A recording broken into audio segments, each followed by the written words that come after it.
You So, call me a slut? I mean,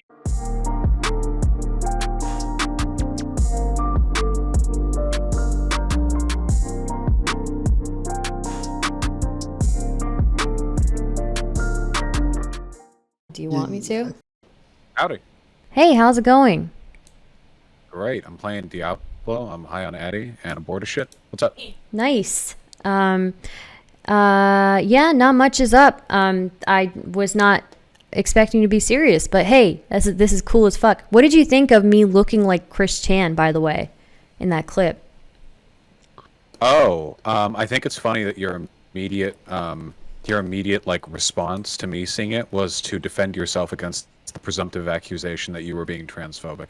I thought that was pretty funny. It was very Wait, socially conscientious. I wasn't trying to, I don't think I'm being transphobic. I No, didn't no, even think about that you one. were afraid that I would interpret it as you being transphobic. So you were, like, oh, it was an accidental. That would be very mean if I'd actually done that, right? Yeah, exactly. Yeah, true. But I believed in you from the start. I knew you wouldn't do that. Thank you. I appreciate that. It's really kind. Um, what are you talking about? Oh, wait. Can people not hear him? Can you guys not hear him? Oh, people couldn't even hear you. Just a second. I'm sorry. I'm a boomer. No worries. I just fucking quit out of the Diablo game that I was in. Jesus Christ, I just. Oh, Oh they god. can hear you. Oh, okay. Okay. Well, I'm dumb. I Somebody I just trolled fucking. me. Somebody trolled me in This chat. time. I'm sorry. Oh god. Okay. It's the stupidest fucking thing.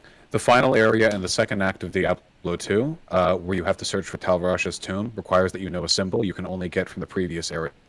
Every other final boss in the game you can just rush towards, but this one you need the prior info. So I gotta go back through the Arcane Sanctuary.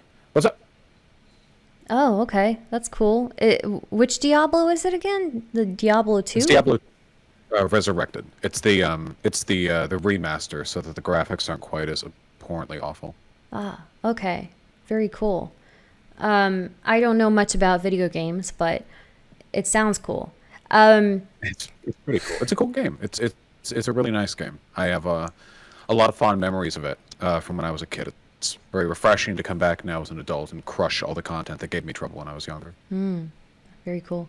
So, have you ever seen your dad's dick? I don't think that. Well, I'm sure probably when I was some kind of little baby kid, I might have, but not in conscious memory. No. Oh, okay. Not Maybe even as this an time. adult? Um, no, we tend to change in separate rooms. Not even by accident? No, I don't think so. Do I sound bad, by the way? Is there an audio issue on Discord? There is a little bit of a weird thing in the audio, Yeah, yeah. hold on. This happens from time to time. I don't know why it is. Hold on one second.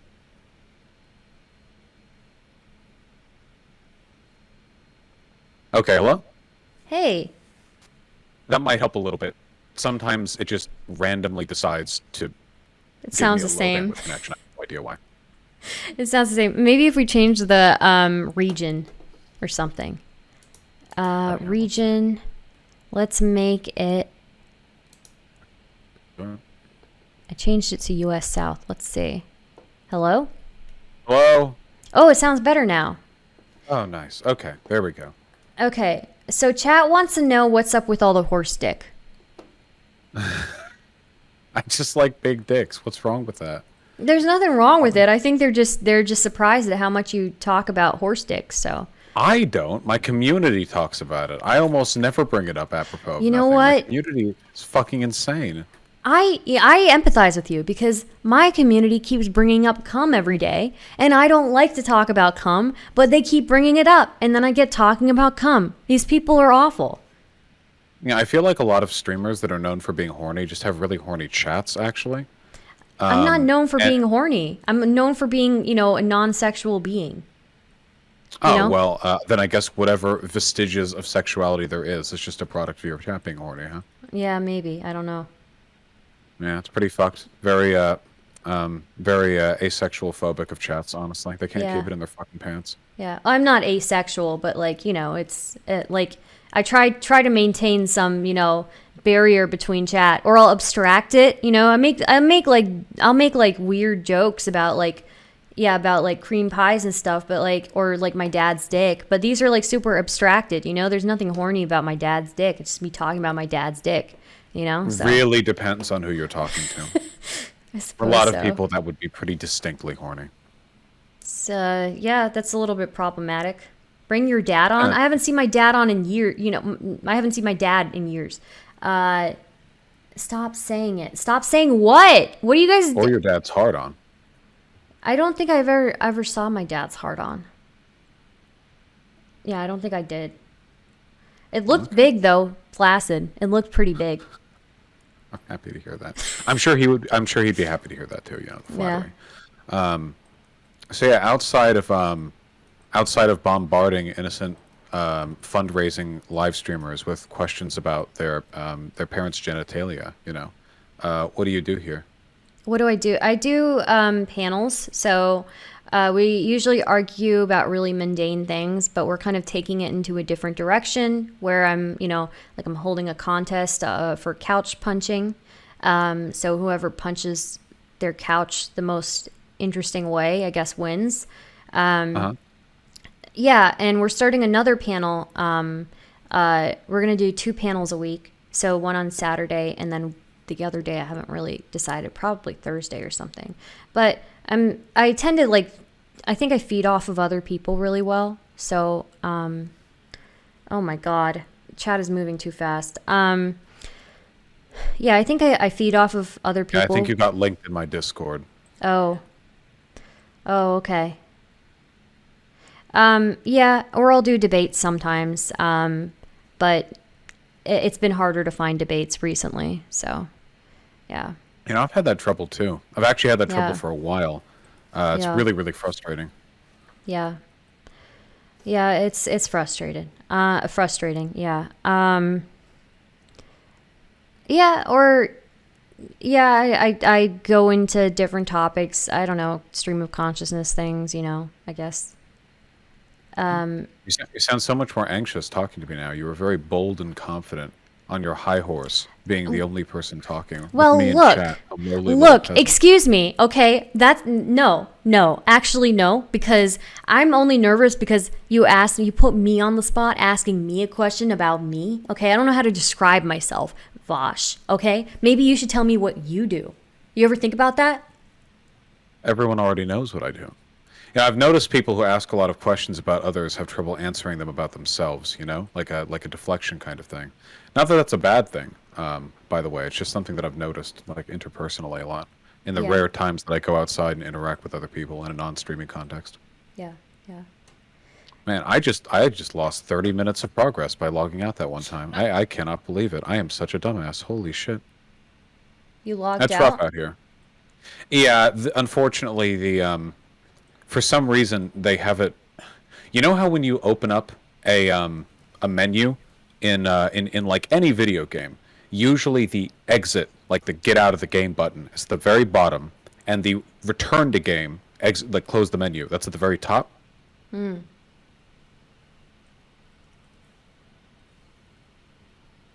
Oh, somebody wants to ask about your boxing. Are you going to answer that question or just leave that floating there? What question? Wait, did you hear what I said? I thought I did. You were talking about buttons, and I don't know anything. So Oh no. Yeah, well, never mind. What about boxing? I guess they want to know. What do you want to know, chat? You just said ask him about boxing. You didn't say Yeah, anything. kind of apropos of nothing. To what extent did I do it? I never played it competitively or anything like. Or played it serious. I never did it competitively or anything like that.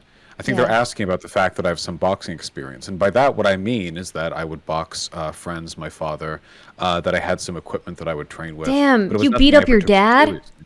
No wonder he didn't show you his dick.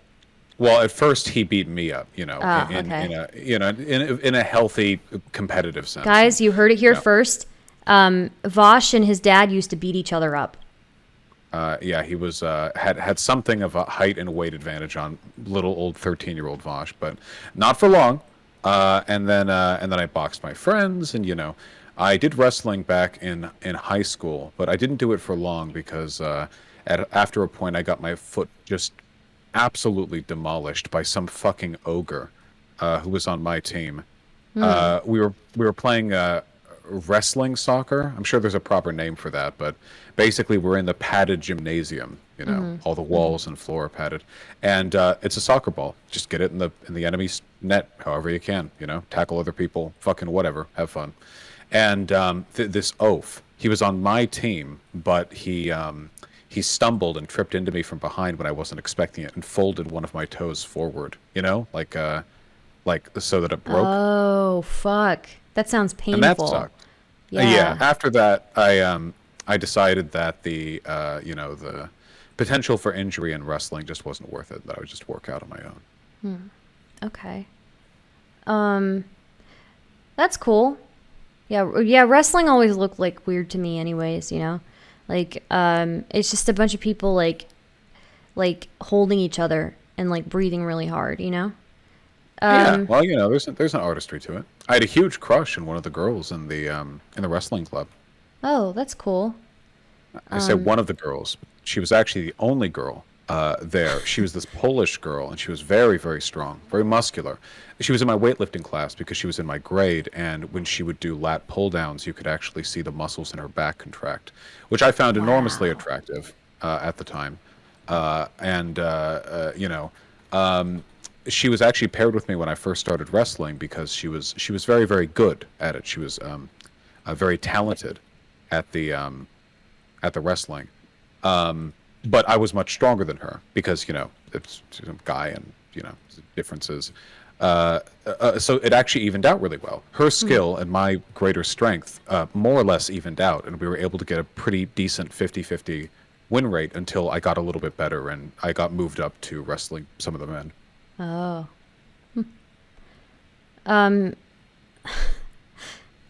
Any any question I have surrounding that's going to be inappropriate. It's late at night. You can ask me whatever you want. Okay. Like, did you think about that a lot afterwards, or like? Getting beaten by her? Yeah. I don't have like one of those like get beat up by girl kinks or whatever. I Okay. admired her athleticism, but in terms of actually like losing, that's not a thing I fetishize. Okay. So I have a couple of questions for you, actually. Haas recently said, while he was on an e-date with somebody, that that woman waist down have 2 holes. What is your opinion? From the waist down? Have 2 holes. Well, I mean, I guess you would either have 2 or 3, right? You'd either have the ass and the urethra, or the ass, the pussy, and the urethra, right? Yeah. I mean, so you're gonna get some variety there. Oh, are you asserting implied transphobia on Haas's part? I think he's a little sussy about that stuff. Oh, I wasn't implying anything. I just figured the guy doesn't know about anatomy. So. Oh yeah, yes. Urethra. I mean, you're wrong either way. Either he's saying that there's really 3 possibilities, I guess. Either direct, explicit transphobia, or he's saying that the only real women are trans women, which impressive, respectable, I suppose, a bold position. Or he doesn't know that the urethra and the vagina are different holes, which is probably the most common. I think that's going to be what it is. Yeah, because he tried to explain it. He said that like all of the vagina and the labia and all that, like not the vagina itself, but like the vulva and everything outside is like 1 hole. He considers that 1 hole. He doesn't consider the urethra different from the vagina. Well, he's talked about how he doesn't like eating pussy before, so maybe he's just never been up close and seen it. Maybe he just doesn't know. Maybe. Just a little sad. It is a little bit sad, yeah. To be fair, you can't really fuck a urethra, but look, that doesn't matter. It's how many holes are there. It's not how many are fuckable. Like. And the urethra is a whole long. I mean, it's like the donut hole. The urethra goes all through the body. It connects to the bladder, which has its. Yeah. Well, wait, does the bladder directly connects to the stomach, right? It doesn't use osmosis to transfer the liquids in from like separate transfer systems, doesn't? I'm sure there's a direct connection. There's no way otherwise. Yeah. Wait, not to the not to the stomach. Sorry, the intestines. My bad. Or the kidneys? From the kidneys. We're all learning stuff today. Well, at Yeah. least I know a lot about the outsides. Okay. Yeah. Yeah. Somebody wants to know what Brian Kaplan was like. Brian Cat. That was the professor that I talked to, right? Yeah. I'm afraid I didn't talk to him at all outside of what you guys would have seen on stage. I mean, I shook his hand, sorry, when we were waiting to be brought up on stage, but beyond that I didn't really interact with him. It's actually funny that I noticed because the speakers at the Free Your Future Fest seem to be a lot more far right than the attendees of Future Fest. And I don't just mean the fans of mine who came over. I mean the general Yeah. audience there was much more amicable to me than what you would expect based on the language of the other presenters. Because I saw them while I Yeah. was in the break room, and these guys are, I mean, they're very far right libertarians. You know, Yeah. like abolish this, abolish that, etc. Yeah. So kind of funny. What did you think of the moderator? I thought he was fucking hilarious. I'd love to talk to that guy more. I think Dylan Burns actually got something scheduled with him in Destiny, which I'm almost ashamed that I didn't think of snatching him up faster. I think he's very representative of American politics. You know, it's one of the things I really don't like about online debates and Twitch panels and stuff is that there's this veneer of fake respectability over all of it. You know, you have a moderator and the time discussion, and that's not politics, okay? It's intellectual masturbation. In reality, stupidity and ignorance are the currencies in American political discourse. And navigating that, learning how to overcome that directly with the knowledge you have, that's real politics right there. So I actually really liked his contributions to the panel. Yeah. Yeah. Definitely. It helps to be able to get down to other people's levels, right? So. Yeah, you're never going to like prepare yourself for a conversation with the average American talking to the types of people. Well, talking to people like me, for example. If you wanted to like learn about like like what would a, on the ground activist socialist organizer think about X? Like you wouldn't talk to me. I'm a Yeah. fucking debate YouTube streamer. That's not the that doesn't directly translate from one to the other. Yeah. Yeah. I mean, also, like, a lot of people who do this as a profession don't really get outside anyways, and there's True. not really an option, I guess. Me either. Can't fault it. Outside, hot sun. Yeah. I burn easily. I'm very white. You seem to be less white than me. Yeah, It's hard to I tell know. with the light colors. Yeah, I'm Indian. Yeah, so Oh, Pog. yeah, Well, they're definitely less white than me. Yeah. yeah, yeah, yeah. But apparently, I would throw POC under the bus, according to people on Twitter. So Yeah, I have no idea what circles you run in. Yeah, of all the women that I've seen online, I've never seen one interact so boldly with alt-right adjacent stuff, you know? Usually they have more to lose, so they keep out of it. I think that's very respectable. thanks. I just don't like it. Don't find it acceptable that people who virtue signal about being pro family and like pro children are so willing to like throw somebody like BX Bullet under the bus, just because they don't like, like what she was saying. It's ridiculous to me because I see the left virtue signaling about being like pro diversity and being like not misogynistic, when we all know like misogyny is everywhere. And then we see the right virtue signaling about how pro family they are, and they aren't pro family at all. Like, it's ridiculous. Nobody gives a shit. So yeah. Well, I too hate the right and the left, in spite of being, a part of the left. So I completely sympathize. Yeah, the idea that the left is completely free of problematic behavior and beliefs is pretty silly, I think. Yeah. The funny thing is, I'm usually accused of that, like I'm the problematic left element, but honest to God, I think my community actually has less problematic shit in it than a lot of the more ideologically orthodox ones I've noticed. Probably because they don't encourage introspection as much, Like they just Yeah. kind of take it for granted that if you're there, you're probably on Yeah. the level. Yeah, yeah, definitely. I argue with my chat a decent amount. I sometimes think that they argue with me just to like make more content, but I'm not really sure. Probably like the attention. Yeah. Chatters seem to really like just, you know, getting the streamer really mad at them. Maybe they get off on it. I don't know. Yeah, maybe. Maybe it does happen. It's because we're always right. Okay, all right. You keep thinking that. Keep thinking that. We hate Star. Wow, really great. Hope that's not my community coming in from the Discord link. No, that's somebody in my community. All right, Dave. Yeah, it's so interesting too because like people like Infrared's community, like half of them instantly hated me as soon as they saw me. Like my first interaction with Infrared was me arguing with him while dressed in a clown suit. Good. And he just entertained it, I guess, because he thought like, oh, this is like entertaining. By the way, that's like the first debate he's ever lost was to me dressed in a clown outfit. But anyways, just have to. Was that before or after he talked with me? I don't know.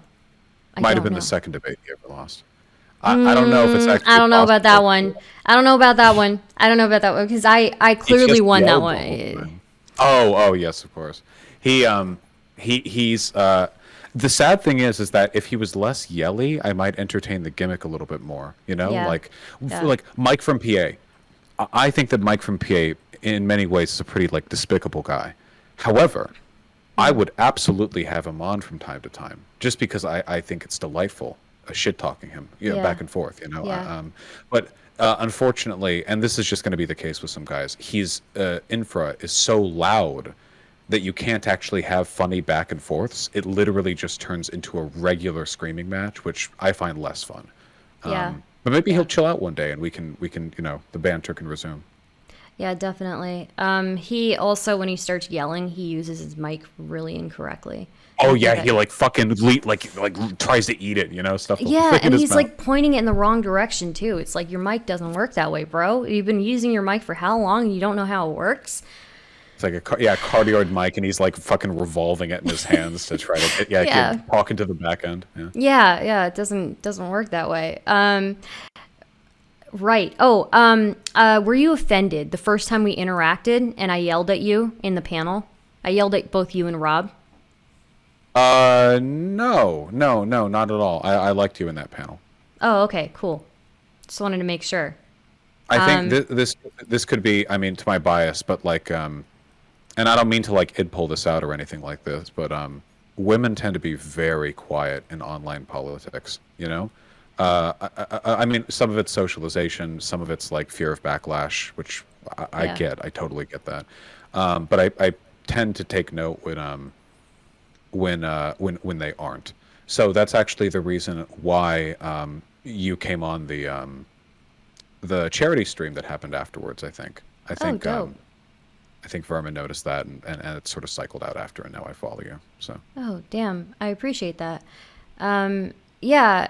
I didn't always used to be like this. Like my best friend tells me like pretty often like I'm a like different person now since I've started arguing with people. But I used to be very non-confrontational. I do think that's like a lot of that is socialization, growing up and stuff like that. But I think it's been really good. It's been really good for me to just like not care, I guess, as much. So, yeah. yeah, well, it's definitely healthy.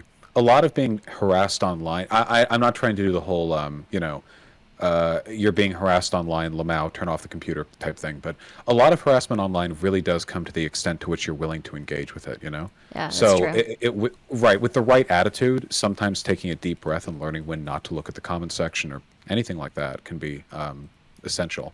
And I can say that with a lot of confidence given the absurdly disproportional amount of hate that I get for the content that I do. But when I was just starting out, or at least when I was getting canceled less often, having one like 2,000 like tweet about how I'm bad, that would be enough to like make me sad for at least a good part of the day. That would like Yeah. definitely set my mood down. But now, not so much. Yeah, definitely. Yeah, I mean, I definitely do engage in more like Twitter back and forth than I need to. I think it's because I just find it, I don't know, I find it kind of funny. Like when somebody like accuses you of being like racist, and it's like, I mean, yeah, technically I could be racist, but I'm not. Like, I don't know. It's weird. Did you get a lot of flack from the left? I've only really seen you argue with the far right types thus far. Yeah, I do get some flack.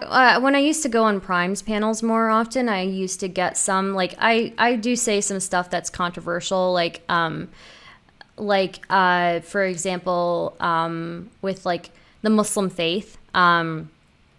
I think people should be able to wear what they want, but like the line for me, I still don't think that like the government should get involved with what people wear. We shouldn't be policing what people wear.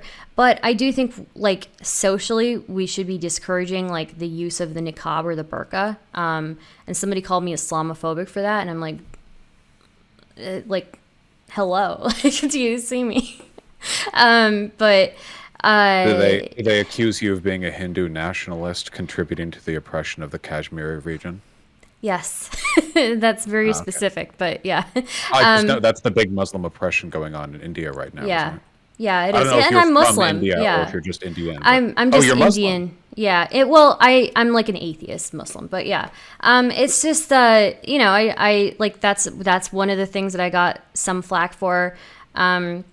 Anytime I've pushed back and been like, well, I don't think we should believe we should be sympathetic towards people for like what the suffering they've been through, or the pain, the emotional pain they're clearly in. But I think we should always question, because we are like innocent until proven guilty, right? So I've always kind of pushed back on women making accusations. Unfortunately, I hate that I'm one of those people recently, but I feel like it's super important to make sure that there's like substantial One evidence. of which people? One of the people who pushed back at recent accusations from women, when I didn't find the evidence. Which specific drama was this? Two of them. The one with Anna and Destiny, and then the one with Katarana and Prime. So yeah. I see. And I don't. My opinions on the Katarana one are recorded. I don't know anything about the Anna one. I've heard it's Yeah. incredibly good memes, but I'm trying to be uninvolved. Yeah, definitely, probably better that way. I just think, I think you can be sympathetic towards people suffering. You can see that they're in pain while still asking for more evidence, right? Or not even asking them for evidence, but waiting for more evidence, or waiting for the other side to have their say. Right. Yeah. One of the biggest difficulties with this kind of stuff is that, unfortunately, oftentimes stuff really does come down to a he said, she said.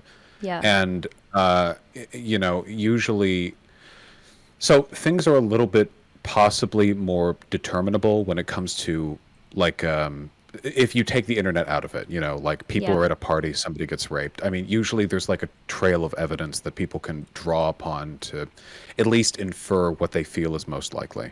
But with online stuff, especially when we're talking about like DMs and like meetup times and when who picked up who from the airport, it very quickly becomes almost impossible to say anything confident besides I hope whoever did the bad thing feels bad about it. Sometimes that's the only conclusion you can really draw, Yeah. Yeah, I think so. I think also it's important that we don't really let like people who perceive themselves as victims decide what the punishment is, at least legally for people, right? We don't let them. Guys, can you not be hostile in chat? I don't want to have to like. I don't Sorry. mind the mean words. Who's Wild Band though? They got a VIP badge. Do they They're wanna talk my shit? friend. They are my friend, but they do talk a lot of shit. Can we not get along, Wild Man? Have I said anything yet that you disagree with? So far, I've only agreed with your friend. Anyway, I totally get that. Yeah. Recently there was some similar drama with Yeah.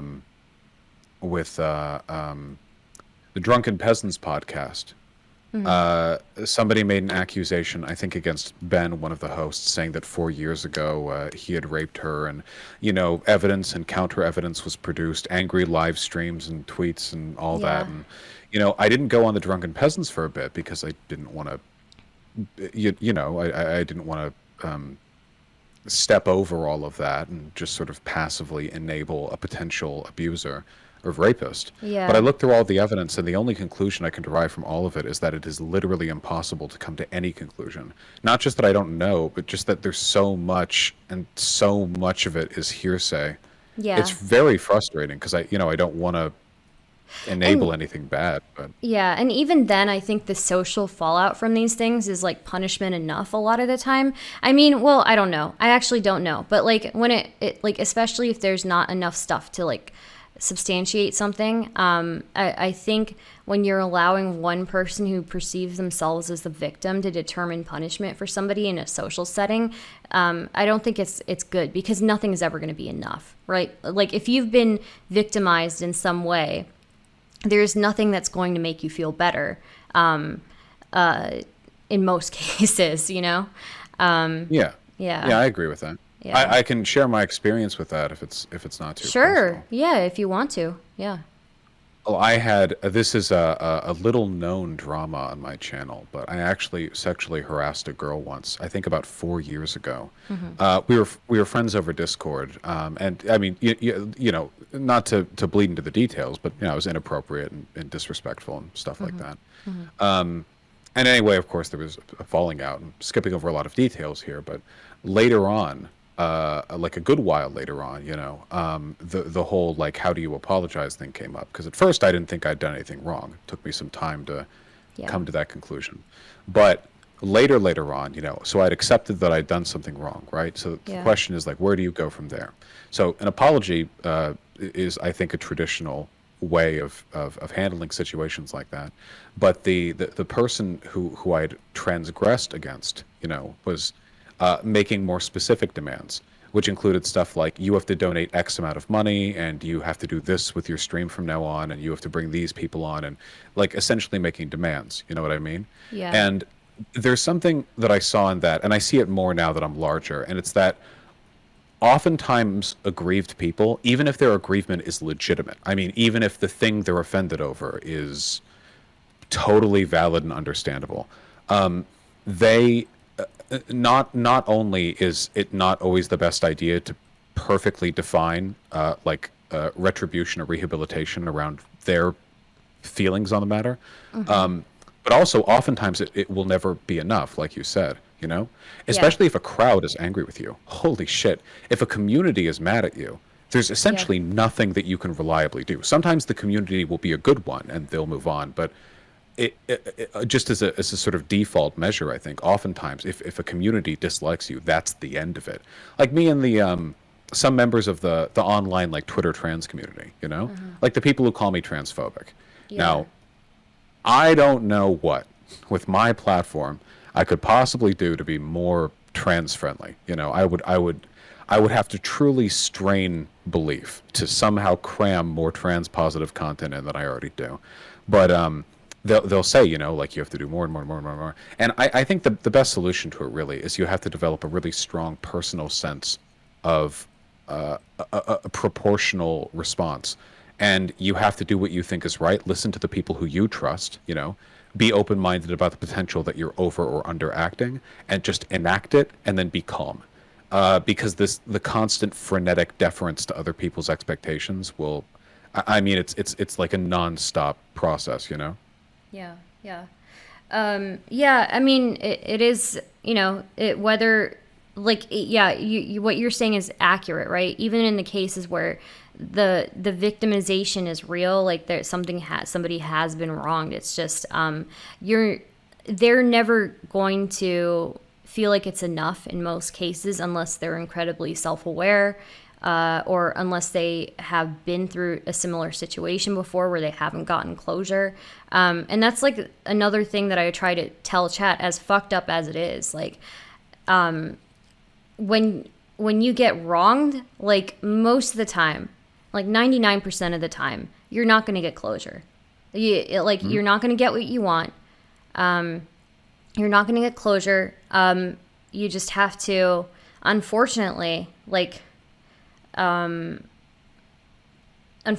just have to find a way to accept that you'll never receive what you want. You'll never feel like it's enough. You'll never, you might even get nothing. In most cases, you'll get nothing, So, yeah, but Ultimately, closure is an internal process.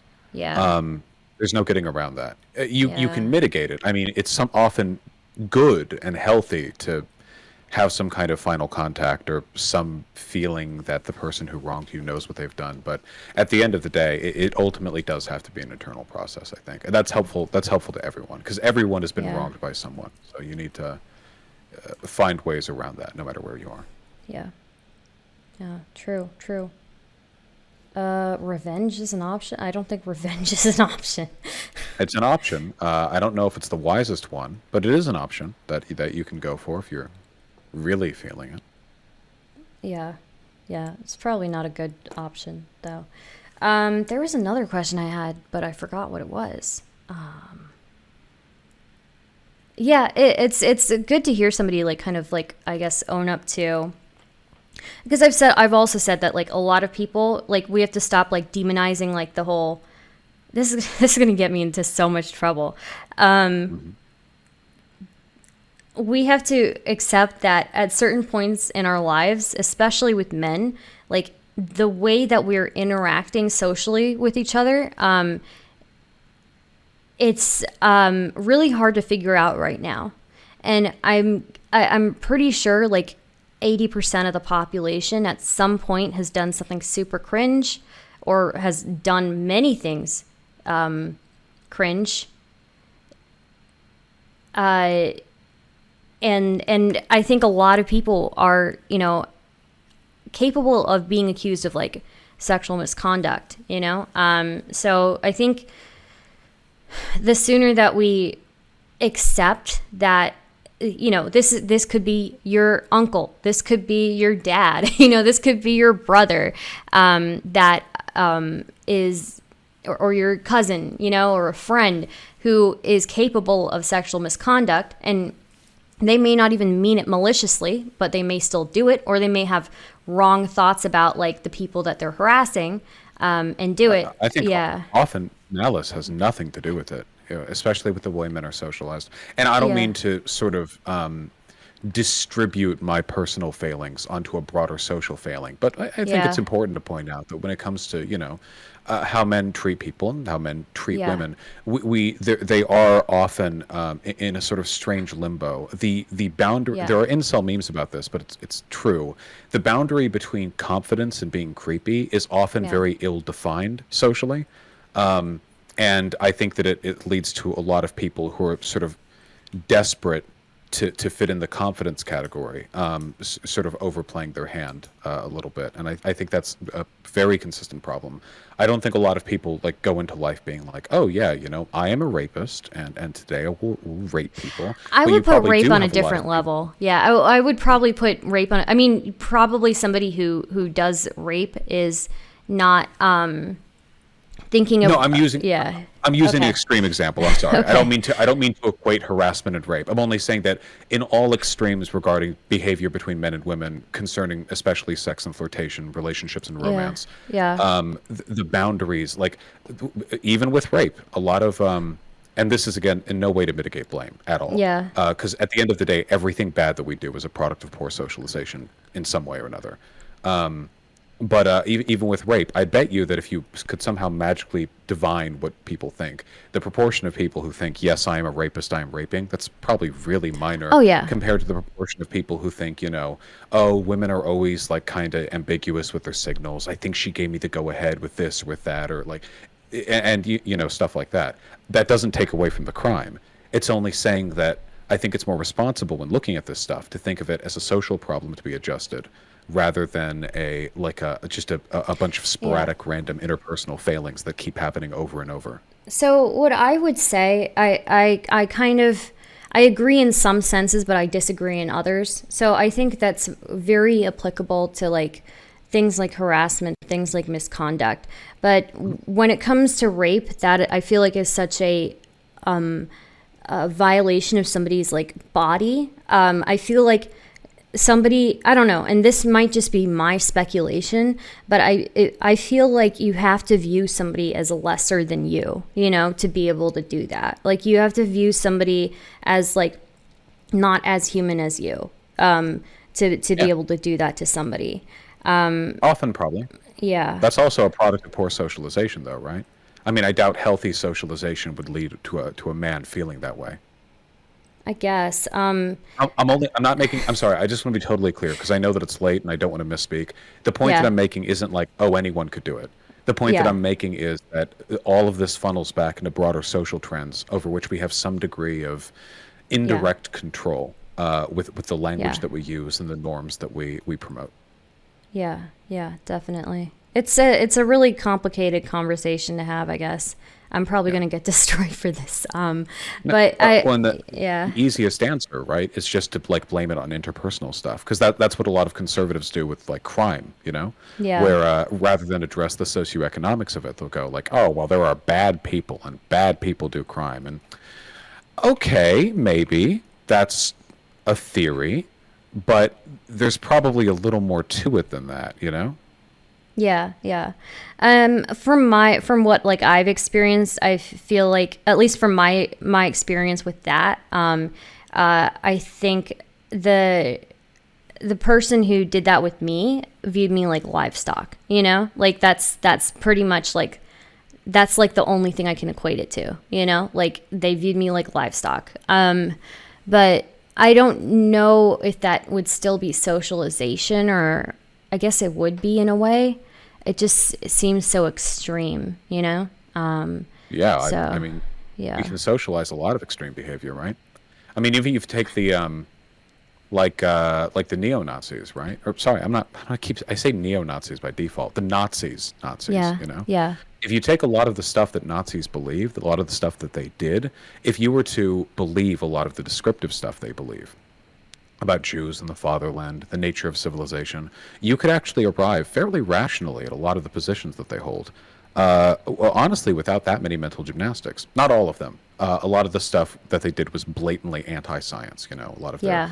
race theory and stuff. But if you could convince them of a couple of key conspiracy theories, which honestly, if you started telling a person this when they were 9 or 10 years old, aren't really that much more confusing than the way the world really works. It's just a different narrative. You could get them on board with just about anything the Nazis did. I Yeah. think that we often underestimate the power social influence has in shaping people's perspectives on the world. Definitely. There's nothing like having like a 15-year-old Nazi tell you that like you should be pregnant in the kitchen. Like, where's your parents, bro? Like, what are you doing? Why are you hanging out with Nazis? Like, you know? Being groomed, unironically, Yeah. that's what they do in those fucking alt-right It communities. is. They Yeah. groom kids. Yeah. It's horrible. It's so bad. Yeah. It's something. That's for sure. Yeah. I'll I do like what you said earlier about forgiveness. To be specific, I'm not talking about rape here. I'm talking Yeah. about more minor social grievances. But Well, I mean, if you I don't think I said anything about forgiveness. I think it's just more about closure for yourself, right? So, closure, acknowledgement, a yeah. willingness to move on, then Yeah. if you had humans who lived an infinite length of time, you know, or let's just say 10,000 years, you know, a really, really long time, statistically, over the course of that time, almost every person, I'm sure, would do something morally heinous, you know? Yeah. Whether we're talking murder, I mean, it could be, you know, like a severe violent outburst or something, or really hideous behavior to other people. It feels like a lot of stuff is very circumstantial, and a lot of it is comes down to situations which might lead to a really low recidivism. So, for example, murderers in the U.S. have a very low rate of recidivism. When they're released, it's actually pretty unlikely that they reoffend compared to some other types of stuff like assault, theft, burglary. And the reason for that is because a lot of murders only take place in a very specific set of contexts, you know? You could probably think of a couple of instances where you could feel morally comfortable murdering someone. Like, I don't Yeah. know, they hurt your family or whatever you'd make up, you know. That stuff doesn't happen often. I don't think a lot of people have like the murderer genome. Like it's something they're predisposed to. It just every once in a while God rolls the dice and somebody ends up being in the position where they're that lucky winner. They get to be the person that day to do that. Yeah. I don't think rape fits in that category though, because I think you can morally legitimize murder with like a good internal moral compass. But I think rape is one of those unique things where you can't, unless you have some alien that's like they're pointing a gun to your head and they're saying like, Yeah. Yeah. I "I'll think you blow just. up the earth unless you rape some Yeah. shit like that," you know? Yeah. Yeah. Yeah. I mean, I don't know what it would be like things like marital rape. I don't know what that would be if that's like the same psychology that goes into it, but like at least with like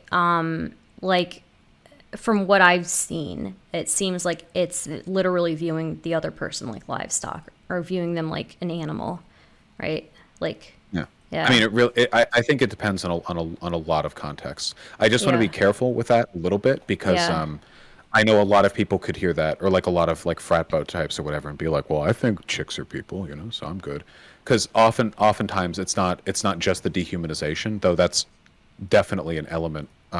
Really frequently, I think it can also cycle back to much more abstract problems, like an inability to understand consent. Consent is so complicated. It is, you know. I'm not saying it's complicated to not rape someone. That's pretty easy. But the nuance of understanding what a person is okay with, you know, that can be really complicated sometimes. So with all those complexities and the very poor education that people get on how to identify consent in other people and respect it, it's a virtual guarantee that we have these problems. I swear to God, I think you could ask maybe like 50% of men what consent means, and they would give you like very wrong answers, like super, super wrong answers. Yeah. Yeah, I guess I don't really know what the I guess the only solution is really just is educating people better. But I don't really know. It's a good point though. Yeah. It's just Especially unfortunate to think about. yeah. Um Wild man, what are you doing? Why? I actually read that for a little while, and I thought that it was unironic from Wildman, and it was actually very heartwarming. And then I realized it probably wasn't unironic, and then I felt differently about it. I'm sorry. Oh man, what did I do? I have so many I have all I don't know, I make friends with a lot of trolls, so you know, that's just kind of they like to stir stuff. Anyways, sorry. Yeah, they'll stir stuff with me too. Oh, I forgive them. Yeah. Anyway, yeah, consent is it's more of Yeah. yeah. The real tricky bits with consent, I think, the stuff that we don't teach, especially, you know, is coercion. Because sometimes, you know, consent will be explicitly Yeah, given, that's a but really good implicitly. point. That is such a good point. Coercion is very yeah, that's something that definitely we don't talk about enough as well. Yeah. Yeah. Like that Sunny in Philadelphia episode, you Yeah. know, Yeah. because of the implication. Yeah. But really Yeah. though, right? Like this is something that I'm really, really conscious of, you know, especially because now I have a platform. And it also means that because I have money and nobody else in the fucking millennial age range does, I'm usually the only person who has a car when I like hook up with people on Tinder or whatever, you know? So when it comes to that, having a car when the other person doesn't can potentially be like really scary, I think. When you're out with a woman, when you're with a guy, they don't fucking care. They'll do it. Guys will like give you their fucking geolocation to their asshole. Like they don't Yeah. fucking care, you know. But a lot of women seem really cautious with it, you know. And I totally get that because I try to put myself in this mindset. And to be clear, being a guy does not mean you're safe from sexually assault. Okay, especially Yeah. with like drugs and weapons. Physical strength is no guarantee. But when I imagine being a lot weaker than I am right now, you know, at least weaker than the person I'm hooking up with, which has never happened before to me. And then like, oh yeah, I'll meet at his place I don't have a car. He picked me up. That, that's actually really fucking unnerving, you know? That's actually Yeah. really scary. Yeah. So maybe they asked like to fuck, and like maybe I'm getting a weird vibe from them that they're not even intending. Like maybe they're just kind of an awkward or like autistic dude or whatever, you know? That happens. And they like offer, and in my mind I'm thinking, I don't know what the consequences will be if I say no. And in their mind, they're thinking, "Oh my god, dude, I'm going to get laid. I'm so excited. Wow." Not thinking anything malicious at all. You know, that could have a really bad outcome potentially if I consent to that. It's not, you know, it was essentially given under duress, even if the guy never did anything wrong. That stuff is so complicated. Yeah. It is. It's very complicated. Sorry, I'm rambling. I apologize. No, no. It's good. Yeah. There's not much for me to add to it because it is what it is. It's very complicated. Uh. Oh, what have you been thinking of the CWC stuff? Oh, when I watch it from you, Yeah. it makes me sad mostly. I think that any reasonable country should probably like there should probably be Yeah. probably a pretty severe like state commitment for you know for Yeah. Christine. It's just so unfortunate because like the state of their house, while this person was a minor, even I would have said that it's justifiable for like CPS to get involved. Yeah, Just yeah. it's pretty unfortunate. It's hard for me to like laugh at stuff like that, you know. But Yeah. then I think like a lot of the people laughing at Christine are in the same fucking situation. Like when I look at Kiwi Farms threads, these Yeah. motherfuckers are not living in clean houses. Okay, they're when I see some of the fucking internet trolls online, these motherfuckers are not in a significantly better place. So yeah, I think a lot of this stuff is more common than we think, and oftentimes these people just get relegated to like the backwater of society. And Christine is unique, not only because she's so heavily documented, but because she's one of the few times we've gotten such a full expose on somebody who's been so substantially left behind, I guess, in terms of like, because I think the state should care for her, you know. Yeah. Yeah. I think so too. I think the state probably should have gotten involved in that house very early. Thank you for the raid, Hans. I Thank you, Hans Heights. Yeah. Yeah, I think it's so sad because the mother was not well and the father was incapable of doing anything about that, I guess. There's no way I've that only seen a was. few episodes, by the way. I'm definitely not up on all Oh, of the dank lore, as it were. yes, I think that, like there are points at it when I do laugh at certain things, like what you were saying. I think, but it's not so much like laughing at her, I guess. It's really absurd, right? I Yeah, mean, like even if it's horrible, it's really yeah, really absurd. Sometimes while watching it, it defies belief. You know, the idea that Christine isn't like a character of some kind. It's yeah, almost hard to fathom that a human could act so impossibly so lacking in self-awareness. It's yeah, almost difficult to fathom a person like arriving at that point. yeah, yeah, But yeah. So, what do you like? I see you. I've noticed you a couple of times in chat now because I'm always looking at like who's in my viewers thing. I keep clicking. I'll like click on it. Like I'm always clicking in my streams. But I've noticed you a couple of times. So like, is there something that you're like enjoying about the stream, or is there something that you're not enjoying? Like, and you have to you watch. no, you're just very different from me. Oh, okay. Which I think is the big thing. There are a lot of streamers, you know, you come in and they're doing like reacts to conservative videos or whatever. They're very politically partisan, which I respect, you know. Yeah. I'm very politically partisan. Every time I come in here, you're doing some weird shit, you know? You're doing some fucking weird. I have no fucking idea. You some random ass drama or some dipshits on here arguing with you, and it takes me like 20 minutes to figure out the context usually, too. And I like that, you know. When I come into a stream and it's like, okay, they're reacting to a Ben Shapiro video. I know what they're doing. I know what they're going to say, and with respect, I Yeah. could probably react to it better. Yeah. At least I feel I could, because I'm always going to be biased in favor of the type of content that I do. So the weird stuff appeals to me, I think. There was not a whole stream about cum the other day. That was chat that started that. That was not me, Nick. I see you. What's wrong with doing a stream about cum? It wasn't okay. Maybe there was one where I took Coconut Island and I replaced it with like Cum Jar Island, but that was at the behest. That was chat. That was chat's fault. It's not my fault. I don't talk about cum like that. Well, whatever the case is, I forgive you. Thank you. I For whatever appreciate you that. ended up doing. Yeah. Yeah, that's cool. I try to like make original stuff. I'd like to be the person that people react to rather than like constantly reacting to stuff, you know? But with CWC, I can't top that. I really can't. It's just like I had to finish there's not it. much to react to besides like. Yeah. Yeah, sorry. Oh no, it's cool. I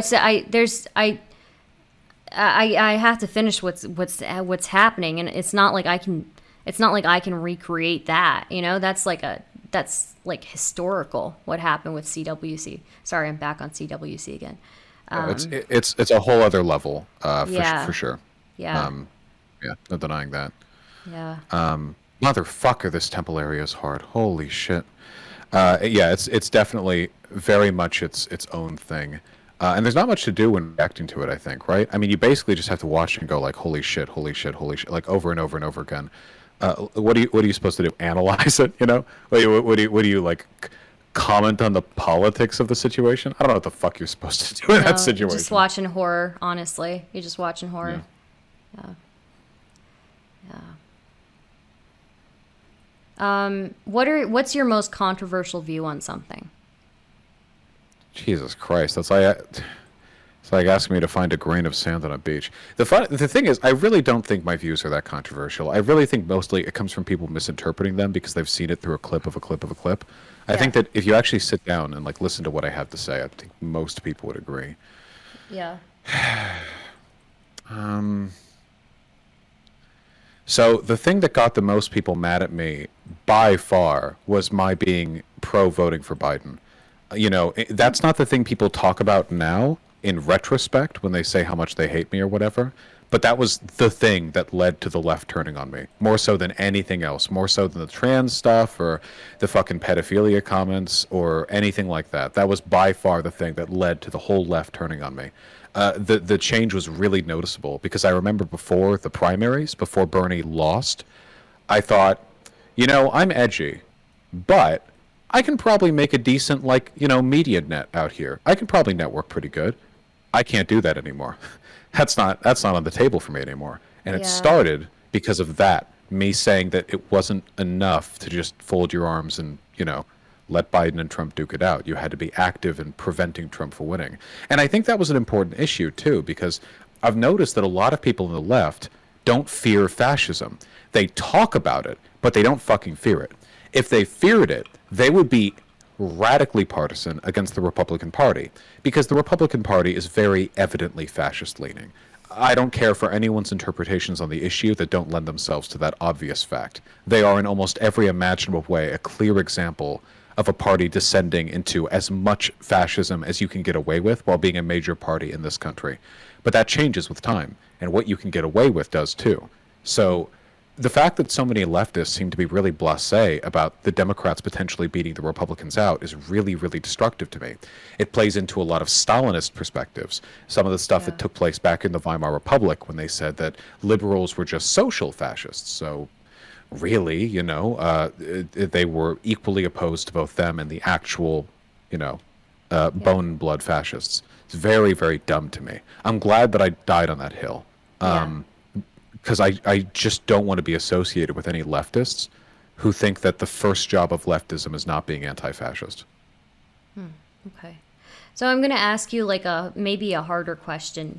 But if you don't feel comfy answering it, just let me know.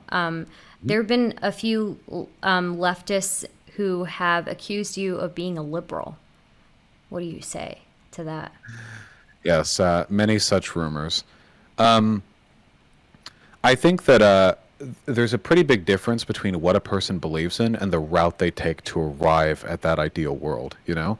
And I think that a lot of socialists are just locked in a 20th century mindset. The Soviet Union is gone. China Mm-hmm. is at best state capitalist and at worst pretty openly fascist at this point. The old projects failed. And let's be clear about what they were, all right? Revolution might work in Soviet Russia because Soviet Russia was a fucking agrarian feudal society. What are you taking over when you take over Russia? You're Mm-hmm. taking over farms. If you burn some shit, okay. If there's like poor communication or a breakdown in the bureaucracy, okay. They're fucking farms. The modern economy is an unbelievably complex beast. Revolutionary action in the United States might be viable defensively if Mm-hmm. there's already a revolution and we're simply trying to be the ones who win, who come out on top. But as an affirmative position, building a left vanguard and then using it to take over the country, it's delusional in 47 ways. I'm not even going to speak on the pragmatism of it, but let's just, I mean, with regards to the economy, it would lead to mass starvation. That is not a good way to acquaint American citizens with socialism. Like, oh, the socialists took over after 2 years of bloody fighting. Also, we destroyed our economy.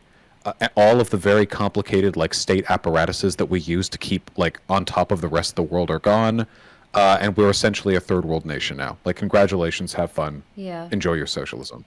If that's what people are advocating for, I'd say they're more motivated by aesthetics than they are real socialism.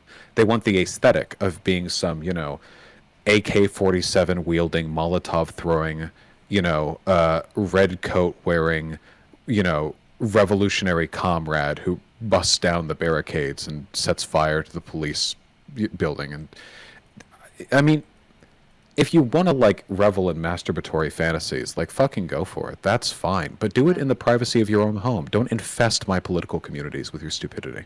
Yeah. All the LARPing. Yeah, it's a lot. Okay, so you would say in response to somebody calling you a liberal that, just because you're pragmatic about things doesn't mean you're a liberal, essentially. Essentially, yeah, but I don't think Okay. they agree on what pragmatism is. There are Yeah. good anarchist critiques, for example, for participating in electoralism. I've considered them. I agree with a few, but disagree with many of them. Hmm. But I don't think disagreeing with them makes me a liberal. I just think I'm on a socialist on a slower timeline than a lot of them are comfortable with. If Yeah. they want a faster timeline, they are free to make it happen, but I don't think they're going to be able to. I think my vision is the most optimistic one, slowly, painfully grinding out electoral victories until we can spread enough class consciousness that maybe we can do something real. That process Hmm. will take decades, and I think that's the lucky side of things. Okay. Um, Let me think.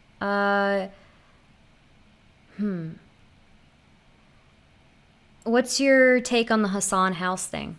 You may have already answered that. Oh, a few times. I don't care. I can't care. I'm Mm-hmm. constitutionally incapable of caring. When it comes to people like Hassan, my only concern is how effectively can they advocate for the positions I believe in. That's it.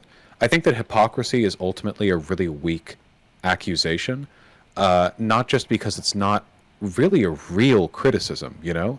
Like, a person can be hypocritical in an ethical way or hypocritical in an unethical way. It's not really an ethical accusation. Is it bad if an anti gay priest actually privately donates to trans organizations?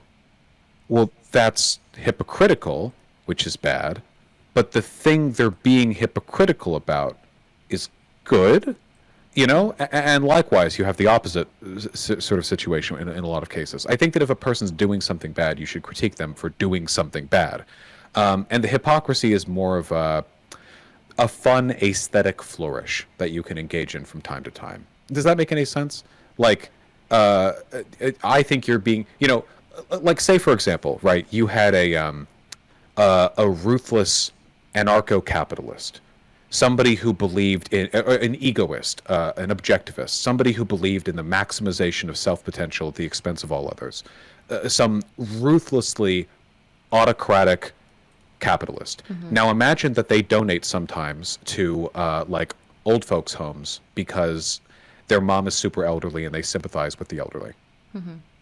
If you could call them on that, what point are you really making? Is the hypocrisy really an argument there? Or are what you really doing is trying to convince them that their principles are destructive? That's the reason why they subvert them. That's why we call out anti-gay politicians for being for fucking like gay prostitutes, right? Yeah. Our argument isn't that the hypocrisy is bad. Our argument is that they can't live by the standard they set for other people. Like they have to know the standard is destructive because they're like breaking their own public code in order to satiate it. So in that respect, I think accusations can be helpful. But what you're doing there is essentially outsourcing a moral critique against the person's position. Now take everything that I've said and apply it to Hassan. You can't. Because the criticisms against Hassan are one of pure hypocrisy. Even the right-wing people like Ben Shapiro, they're not making the argument that Hassan's positions for wealth redistribution are unethical, and therefore his hypocrisy is evidence to the fact that he understands it's unethical and can't abide by those standards. They're literally just saying socialists mean you can't be rich, live by your own beliefs, which is kind of dumb, right? Does a person who wants to pay more taxes to the government have a moral obligation to pay more than they need to? Is it unethical for a person who wants to raise taxes to then take advantage of like tax deductibles? Because like if they wanted to, they could pay more in taxes to the government, couldn't they? Why won't they live by their principles? It's dumb. The only Yeah. thing this conversation does is distract from real issues and real analysis of real problems. It's just Yeah. a way for people to win cheap culture war points against each other. In Hassan's case, his buying that house doesn't change anything any more than some other rich dipshit in West Hollywood buying that house.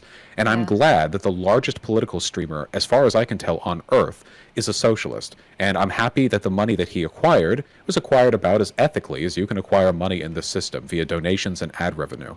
And if he wants to buy a big house with all of that, I mean, is it maybe optically a bit bad? I don't know. But it's not this giant, humongous dunk people are making it out to be, you know? Yeah, I mean, to be fair though to the criticism, I don't know that all of it is that they're criticizing him for being a rich socialist. I think a lot of it is that he puts out. It's basically the aesthetic leftist kind of critique, right? Like if you're, you put out this, you put out like this image of critiquing the rich and like and holding like this type of standard for other people who are similarly wealthy like you are, right? And you don't really follow those standards yourself, right? Well, I don't know if like he's necessarily even breaking any standards. The purely socialist critique against wealth accumulation doesn't stem simply from people having the wealth. It's the ways in which they accrue it. It's the systems by which they accrue it, you know? Now, Hassan, I'm not saying that Hassan is morally perfect. I know he's done some stuff with like editors or whatever. Like, I'm not saying that he's like a perfect representative of his values. What I'm saying, I guess, is that nobody is, depending on how granular you want to be, which makes this hypocrisy argument just kind of like a meaningless dunk. You know, it's like if you wanted to, you could apply it to like, what if a streamer was like super big on saying you should be nice to people, but like they are mean to a person one time? I mean, how much time can you spend on this drama, really? I think the Yeah. most that we can do with people like Hassan. So I'm going to circle this around and say what I think the good critique could be, because I think that we should always put pressure on figures like Hassan. I don't think the right approach is to constantly make the hypocrisy argument. I think the right approach is to put social pressure on them to do good with the money that they have. So don't say, "Oh, Hassan, you're a hypocrite," blah blah. Not only because I think it's dumb, but also it's just going to make them double down. Like you're not actually achieving anything other than the dunk there. What you should really do is say, "Wow, Hassan, you sure are filthy fucking rich. You should do more charity streams. You should try canvassing for candidates. You should lead mutual aid orgs, you know? You have the Yeah. clout and the money to do this better than almost anyone else in the country. You should Yeah. be doing this all the time. It's not enough to be a little, you know, frat boy, wannabe socialite, LA, urbanite type streetwear dude. You have to do more than that. And that should be the criticism. Not that he's being hypocritical, but that he should always strive to do better. I think that's healthy. It's not even the like hypocritical. I don't know. For me, what I kind of find is I just find it's kind of dishonest that he's like, I don't have a problem with him owning a house that's, a $3 million house. I like nice things. I'm very unapologetically like a capitalist. I like nice shit. I like money. but Fair, fair. but I think it's just being dishonest about it, right? So like his initial response to people calling him out for owning this super large house was like, "Well, my mom lives with me." And it's like, "Yeah, bro, but like you and your mom, like you and your mom, yeah, I get you want to get her a nice place and stuff, but like that shouldn't be your excuse for the $3 million Maybe house, not. you know? But, You know? yeah, maybe not. And you Just could be argue that's a honest dumb about excuse. it. Just It's be like, I like nice shit. Just say it, you know? Like, sure, sure. you know? I mean, Yeah. that's probably the reason why he bought like a 5-bedroom house specifically instead of like a 2-bedroom house, because he wants to live with his family. I think there is like a criticism he's defending himself against there, which is like the excess size rather than its relative worth compared to its size. But again, like I guess the thing that bothers me is that like people are trying to take attacks at socialism through Hassan here. It's just like it's a really weak gotcha in the best of times. You know, it's like, oh, you know, with respect, it's like, you know, oh, you got him. He bought a big house and he said it was because of this, but it was probably because of this. It's like, if they were just didn't like Hassan, that'd be one thing. But he's being made out to be this advocate or this representative for socialism here, which means these are implicit attacks on socialism, and that's the thing that bothers me most of all. Because I don't think this has Yeah. anything to do with like the perceived hypocrisy of Yeah. socialists or whatever. So, yeah, for me, I don't really care about like I'm not really criticizing like socialism through him. I would say that I just find that a lot of the behavior that he does kind of like dishonest, I guess. Like another thing, he once like made a big deal about like never calling the police, right? Like I would never call like Okay, wait, I'm familiar with this one. Yeah, this one's yeah. dumb as fuck. Yeah, okay, so that I think is a totally valid criticism. I think it was irresponsible for him as a public figure to make this hyper purist, like dishonest argument about how real lefties would never ever, even if they're like in the middle of fucking getting stabbed or some stupid shit like that, you know? Yeah, Yeah. I think that's dumb as fuck. Yeah. Yeah, I mean, if I saw somebody like outside, like tapping on my door, like you don't even have to be stabbing me. Like if somebody is like I don't know, tapping on my back door, I'm calling the fucking cops. Like I'm sorry, you know, like yeah, I don't know. There's like other things that he's done. I can't list them off the top of my head, but chat wanted Well, me it's to fine. like bring up the If house. you want to You know? criticize him for other shit than that, I think that's fucking spectacular. You know, absolutely. Criticisms against people of his size aren't going to detract from his platform, but Yeah. they might put pressure on him to improve. I'm totally okay with that. It's just Yeah. the whole like, how can you be socialist but you make money thing is a very old critique of socialists, you know? Even Engels was a factory owner, and that stuff cycles back like a really long time, and it's been one of the like most historically common ways of just ignoring socialists' arguments in favor of hypocritical arguments. Because to be fair, like the hypocritical argument with Hassan is legit. Like, imagine if every time a capitalist, like, you know, donated or what, you know, like, or they, or like every time a capitalist benefited from a subsidized industry, you know, that's hypocritical because they're, because they should believe in the free market and what they're doing instead is benefiting from it, or you know. Yeah. So yeah, I don't know. Yeah, I think it's just a lot of the stuff that he says just like really doesn't sit right. Like it's okay for people to steal thing too because A pretty common one on the left. yeah, well I've even heard that one from like from liberals, you know, or even conservatives like, oh, it's a big corporation, like it's okay to steal. Like, I don't know, like I don't know about that one, dude, because there's like local people who work in that store who are going to like be penalized. I think it yeah. depends on the context in a lot of ways. On one hand, it's true, you know, stealing from Target, like the security losses can come back and bite local employees, but there's sort of a variable extent to that in some cases. You know what I mean? Where I think sometimes people overstate the potential harm a little bit. It's not like if you know like really need some medicine and you shoplift something from like the CVS aisle and walk out, that like they're going to do point by point inventory and then later some employee is going to be accused of like doing the 5-figure discount or whatever. I think shoplifting is like a big point of contention for a lot of lefties because oftentimes it is as close to a victimless crime as you're going to get, when done in certain ways. And a lot when lefties think of shoplifting, they think of like, like a poor black kid like thrifting a protein bar from a Safeway, because like they're like super hungry and they have to go home like soon to to do schoolwork, and they don't have time to do this or that, and so they're going to be very defensive about it, I think, as a sort of morally acceptable thing to do. Yeah, I don't know, because I feel like I see what you're saying, but I feel like a lot of the people, I mean, a lot of people who shoplift are shoplifting like, they're shoplifting like kind of useless stuff, right? Like, I'm not Yeah. talking about the extremes, right? Obviously, if somebody needs to eat, like, they need to eat, but um and if they have no other means,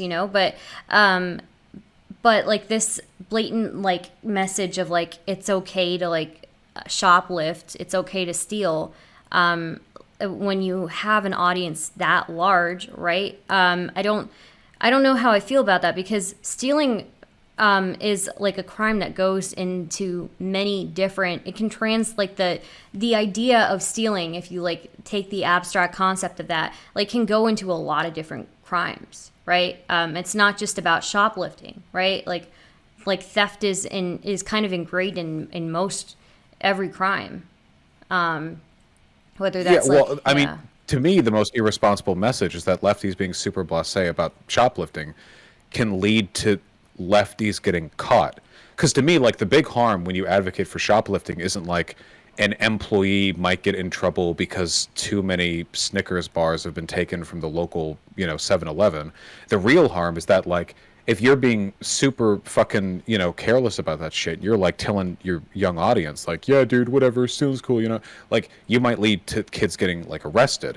And the social harm from a person getting arrested and getting like a rap sheet, or God forbid, a fucking felony conviction off a shoplifting incident is incredibly, like, that's so destructive, far more so in my opinion at least than any potential harm done to the actual establishment.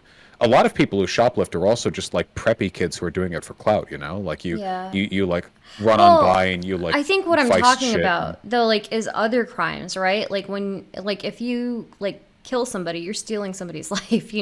If you rape somebody, you're stealing somebody's consent, right? Like stealing, true, like but when you like abstractly, like, is a pretty like universal constant in a lot of crimes. well, not just in crimes, have you Yeah. ever heard of Coconut Island? There are people who would argue that the fact that food and land, which were things that originally belonged to the public commons, now have to be purchased, is a form of original theft against all people. It's an argument that I'm sympathetic to, though more in an abstract sense than anything. So this I don't really care about so much, because I think theft is happening all the time. When we live in a society, pardon the Joker phrase, I think, when we live in a system where resources aren't necessarily gatekept to us and scarcity is a real issue, I'm not so concerned with the moral ramifications of theft in like an abstract sense, because I think that in a way it has the potential to be a kind of counter theft, much in the same way that passive violence is enacted all the time in this system, like the way the police and military handle their business. Even if it's legal, it's a form of passive violence. The way our medical system works, the fact that people are denied health care for previously for having like pre-existing conditions, like that's a form of passive violence. So to me, it's not the theft or the violence as concepts that are wrong, it's the way in which they're utilized, the outcomes they can have potentially.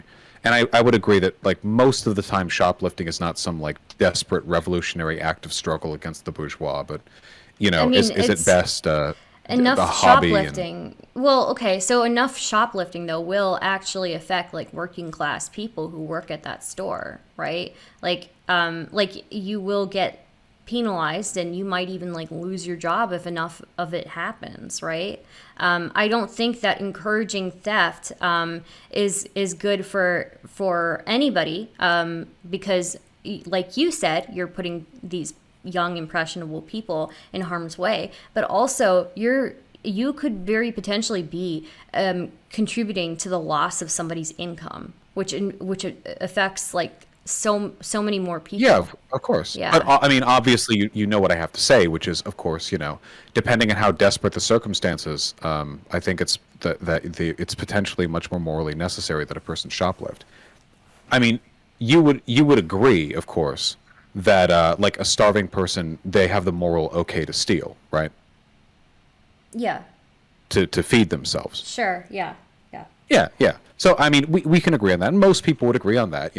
That a sort of minor property crime is acceptable when it comes to saving a person's life. So I think you can extrapolate out from those circumstances a fairly nuanced understanding of the way theft as But a that's crime not interacts how with it a lot of other. translates. That's not how it's going to translate when it's when it's like Hassan saying it to his young audience, right? Well, I agreed with you earlier on that, though, right? I don't think the line should be shoplifting is like good, let's all do it, whatever. I think the line should be that shoplifting, A, is massively over criminalized in certain groups, Like, there are way too many fucking stories of, like three strikes laws leading to, like, a lot of people, especially POCs, getting, like, locked up for long sentences because they took, like, a Kit Kat from a 7-Eleven or something. And that's super fucked because, I mean, I'm not going to pearl clutch over this, regardless of whether or not taking the Kit Kat was okay. Like, I don't care. Nobody should be going to jail for 10 years for that, or any length of time at all.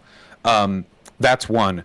And secondly, I think the line more importantly should be, shoplifting gets overplayed all the time. What about wage theft? If you take a look at wage theft, the total amount of wage theft in this country is greater than every other type of theft combined, including shoplifting.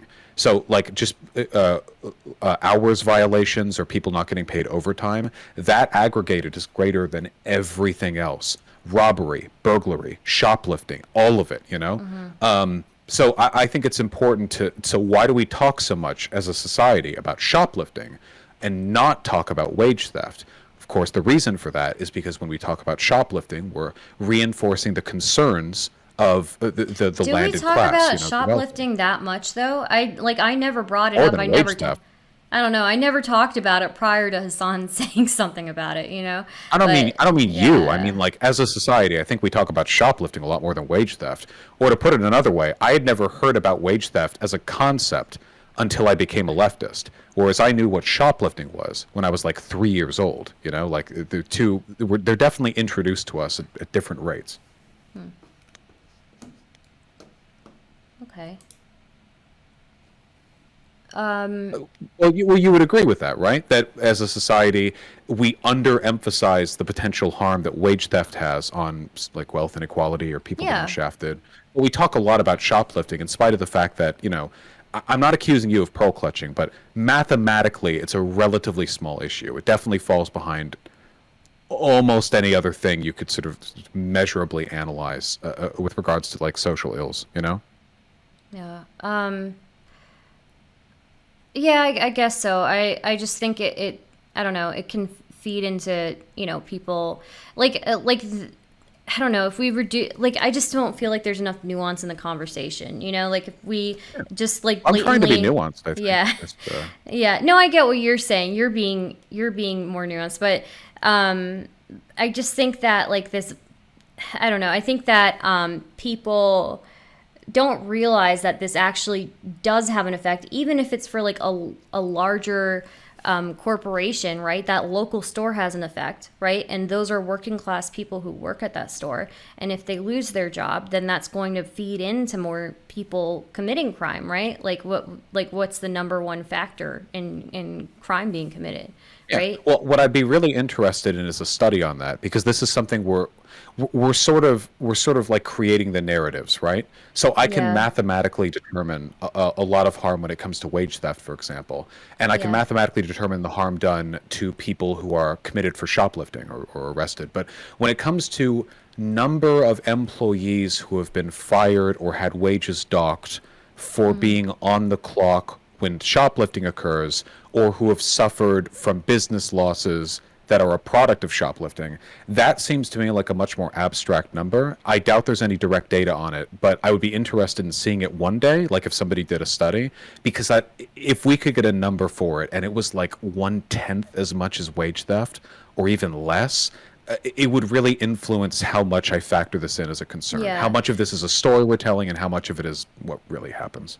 Yeah. I mean, somebody made a good point, like, though, that, like, what percentage of items that are stolen are, like, necessities, right, for somebody. So, and Yeah, that'd yeah. be tough to tell too. Like if a, by the way, if a person steals like tampons or something, like I don't give a fuck. There are some basic necessities, like the theft of sanitary, medical, or food supplies that I'm Yeah. usually going to be, yeah, fairly blasé about. But if you're like stealing like Dr. Dre Beats headphones or some shit, like I mean, I think okay, don't pretend you're doing like a blow against the bourgeoisie. You know, you're doing it Yeah. because you wanted the fucking you I wanted guess the I just headphones. find the messaging of it from him kind of irresponsible, but No, no, I agree yeah. with that. Yeah, Yeah. Yeah. Hassan says stuff often that I disagree with. Yeah. Not as much as I expected he would. I thought he'd be pro tanky for a long time, but he turned out not to be. So how lovely is Wasn't that, he huh? like wasn't he like praising somebody recently on H3 that got him in a lot of trouble? I think he was praising Chavez. I don't think that's so much him being a tanky as him not knowing like anything at all about Venezuela and just Yeah. adopting like the default lefty narrative of, you know we don't like we don't fuck what's the name of the other guy? Guaido, the U.S. backed puppet that was brought in to sort of replace. You know, we know we don't like him, so I think a lot of lefties just kind of default side with Yeah. Yeah. yeah. Okay. No, I didn't mean Uh, to. I didn't mean to debate you there or anything. I'm enjoying the no, no, interview. no. By the way, I I'm not going. I'm not going anywhere. By the way, so if you had any riveting night plans that you wanted to get to, don't mind me. But otherwise, I am more than happy to sit here and talk.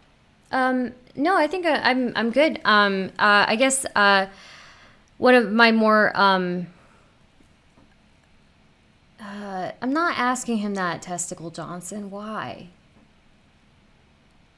What was Why? the question? If you've ever seen your mom's tits. I'm. I mean, I must have breastfed when I was a kid, right? I'm. Yeah. I'm sure at some point it probably happened. Maybe even a few times.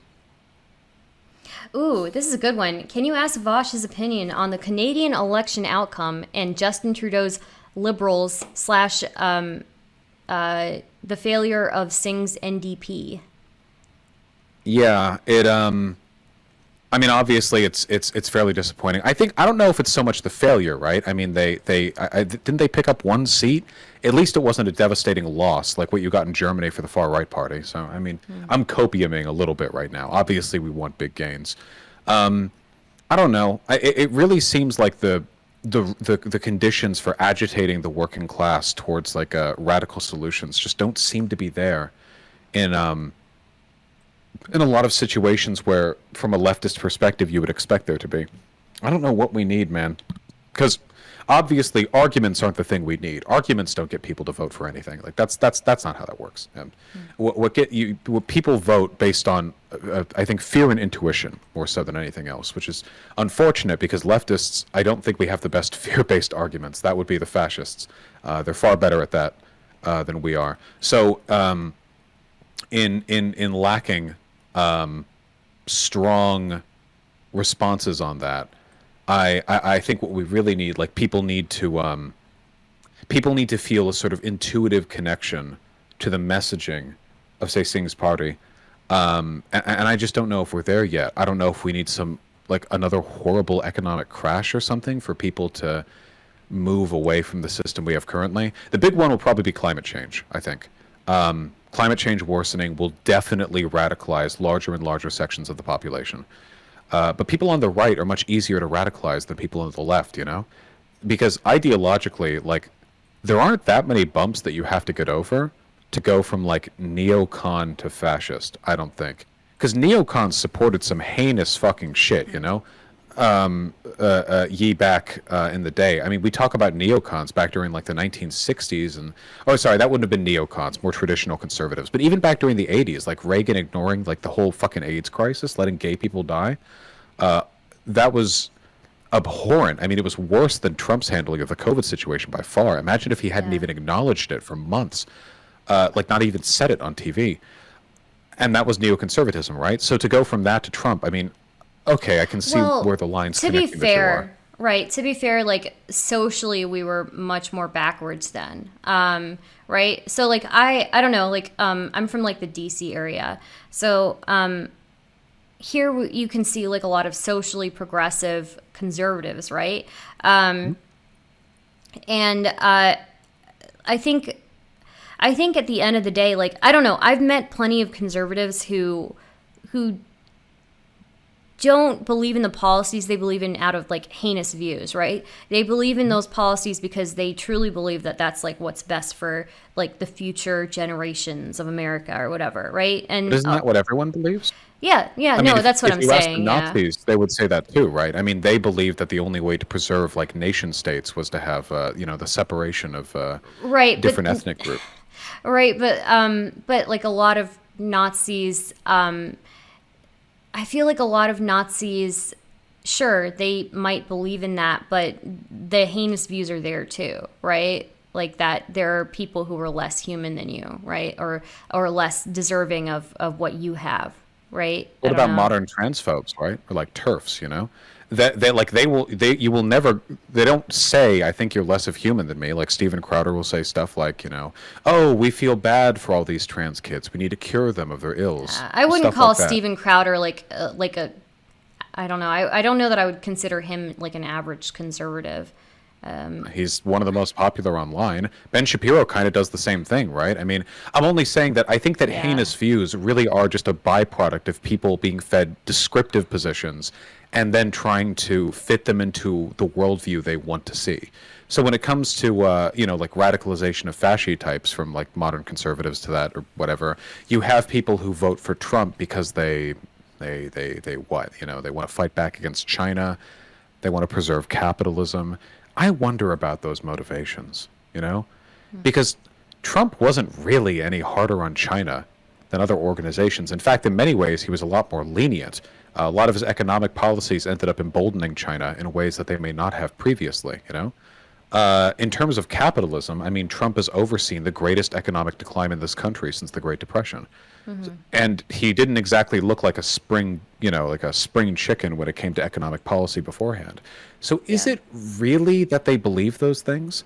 That it would make our economy strong or whatever, in spite of the fact that Democrats have historically had a better handling on the economy?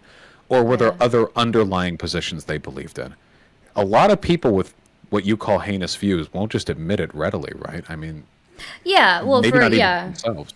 For example, like I've always called out on like how much percentage of the right like just virtue signals about family values when they really don't believe in them. And their definition of what family values are even is like very anti-family, you know.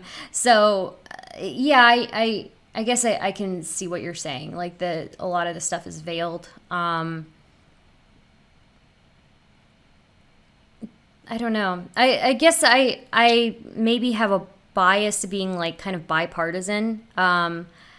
Just because like when Trump came around, like there was like a conservative group in DC that like completely disavowed him. I mean, I think like for the second election they did side with him, but But we know yeah, where the Republican Party has fallen as a group. I mean, it's yeah, not very ambiguous the direction they've taken. I don't know. I'm not a very bipartisan person. I think yeah, that the Republicans, I think a lot of people just think of like very far right politics, fascism, as this uniquely evil thing. Same with a lot of things. I guess what I was talking earlier about consent and stuff. People yeah. think it's like an interpersonal, like, monstrous people. I don't think so. I think that you and I, we could have both been neo Nazis if we were born into the wrong circumstances. Honestly, quite easily. I don't think it takes that much. I don't. I Maybe feel it's like not there might be a likely. barrier for me, but yeah, Oh, yeah. I there were see. there were brown female Nazis. I argued with at least one of them online. Really? Yeah, well, people don't often act in their self-interest, do they? I mean, Yeah, I there are suppose black that's true. conservatives, aren't there? It's Yeah, yeah, yeah.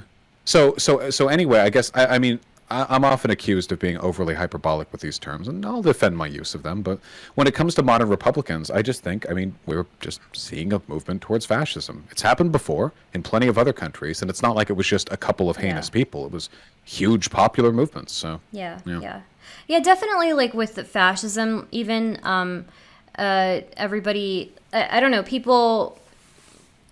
I think it does help to like humanize the other side at least a little bit, so you can at least more effectively like talk to them and maybe like reason them out of what they're thinking. But I agree that it's essential to be able to talk to people on the right. yeah, I've always done that with my channel, even if I despise their views. I always try to separate the two. I'm not perfect at it, at all, but I always try to think like, I despise this thing about you, this fascism, this transphobia, whatever. I hate this about you. It's morally repugnant. But you're not that view. Views change. People change. You could believe something else after this conversation. So I hate you because you hold this view. But the moment you don't, that hatred of mine is conditional. It's something you maintain by believing these bad things. That's the attitude that I try to take with it. And again, I don't always do it perfectly, but I think that's a decent attitude to take towards some of these issues. Yeah, definitely. Like, and I think, with the even the talk about like sexual harassment or even like misconduct, like those are definitely places where like when you make out people who do those things to be monsters, when really that could be your dad, like that could be your friend. It really does a disservice. So I have a very, very strange mix of people in my chat. So some of them have come from more, well, a decent amount came from DGG. There's a decent amount from Bastiat. There's a decent amount from like more conservative people. I think Lauren Southern even gave me some of her viewers. What a community. There are some people here who don't even understand my positions, though. Somebody just said Vaush is lying. He calls every conservative a fascist. Well, that has nothing to do with what I just said, though. What I said was that I try to separate out hatred towards a person and hatred towards their beliefs. Even if I do think that most conservatives in America these days are fascists, which I kind of, I don't know if I'd say most, but I'd definitely say it's a significant contingent. I don't think that takes away from what I said necessarily. Yeah. It's rough out there. Yeah. Here, wait, hold on 1 second. Let me close the window because the air is very cold. Okay, no problem.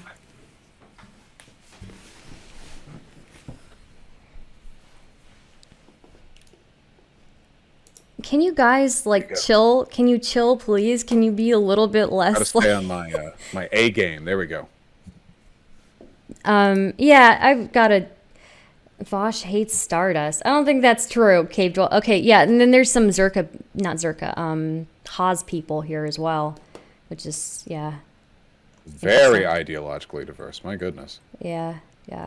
I think it's because like you said, I do weird shit. How do you deal with all the narratives that people like when you think about before you got into the public position that you're in? Did you expect the narratives that are spun about you to be spun? Like, did you have an idea of like what kind of stories people would be telling about you, or? Oh God, no, I didn't predict any of this. I couldn't have predicted any of this. It got so big so quickly, which is a good problem to have, being known. Yeah. I mean, it's a reasonably decent thing to complain about. But no, the narratives, I never would have expected it. The common narrative that I'm transphobic, I think, in particular bothers me because it's the most easily falsifiable thing. Yeah. If you think I'm a liberal because of my positions on reformism or whatever, then, I mean, maybe you just have a different perspective than me. I think your perspective is idiotic, of course, but if you have a different perspective, you have a different perspective. But with the transphobia thing, I mean, this is so clearly not the case, but, people are just going to be like that. So one thing that I had, this was back when I used to like debate with more like UK people and I was streaming on YouTube more. One thing that people, like a narrative that started going around was that like I'm like an Antifa prostitute, which like makes no sense to me. I don't know where they got that I'm a prostitute. And I don't know where they got that I'm like Antifa either. No, nothing wrong with being a prostitute. Nothing wrong with either one of those things, except for like, the exploitation globally of people. But uh, yeah, so I never expected that. And like I try to think about like what's the next thing that people are going to be saying about me, right? Like what's the next narrative that people are going to, I don't know. I think it's interesting. And I wonder. People already say pretty much every negative thing about me that I think you can say about a person. So I think I might actually be running up against a maximum. It's like Keemstar, right? Like Keemstar already gets called everything negative under the sun. I don't know if anyone's going to invent anything new for him. Yeah. Not that I want to compare myself to Keemstar, but you know what I mean. Oh, somebody in chat just said that I think that workers don't care about owning land. When the fuck have I ever said that? I said I don't care about owning land, and that Oh I my don't think God. owning land is as direct a relationship with the accrual of wealth as many people seem to believe it does. I said you had an OnlyFans and a couple of subreddits in order to promote you. Why would you do that? I don't. They're going to come here and be mad. There's nothing worse than angry virgins. Telling me that you don't have a fucking OnlyFans in 2021? don't. Do you not I stand with don't. our sex workers? I think actually OnlyFans is one of the only platforms that has that has a decent amount of people who have a healthy relationship with the work that they do, right? But I do think that if you look at things from a global scale, I think majority of people who are like globally in sex work are coerced into it, right? And they're coerced into it from a young age, right? So I can't like while I support like the legalization of sex work, yeah, globally I can't see it as a large scale thing that is positive, I guess. Oh no, I don't, So I don't, I don't disagree with that at all. No, no, yeah, just yeah. in broader society, yes, there's a tremendous amount of sex trafficking and other things like that. Yeah. Yeah. And No people getting always around. try to tell me like, "Oh, well, sex trafficked people are not the same as sex workers." And I'm like, "No, because things are gray, people who get coerced into sex work later on choose to continue to be in sex work, and I don't know that you can consider that I don't know that you can separate that from sex workers because they're still Well, to sex me, workers, So, yeah, to me, support for sex workers means, first of all, don't slut shame. I think that's a pretty easy yeah. one, at least for you and I would hope. Yeah. Yeah. Be affirmative and supportive to any people who are in that profession, of their own volition, Yeah. and to any people who are not in that position of their own volition, support their efforts to free themselves and live a better life.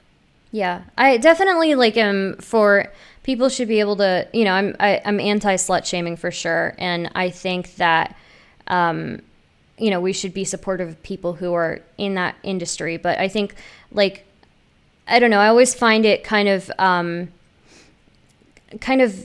it bothers me when people try to compare well, it bothers me when people just blanketly say that like you have to support all sex work. Like I can be like pro sex worker, but I can still like acknowledge that the vast majority of it seems to be coerced or forced or or exploitative, right? And I also don't like the comparisons that people make with like sex work and like a coal mining job, right? Like yes, they're exploitative, but I feel like there's more vulnerability like involved when you're doing a job like that. I think you're putting yourself in more danger. I think yeah.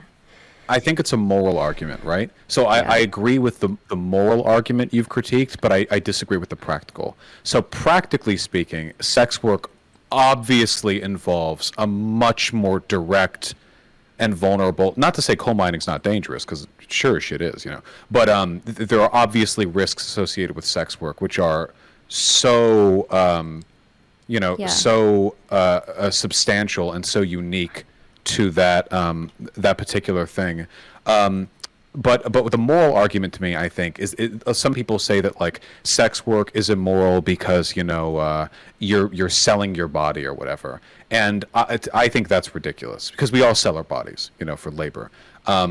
Even if some types of selling your body are necessarily more dangerous or more difficult than others, the underlying idea of selling your body being a bad thing would apply across the board, I think, Yeah, I don't know. I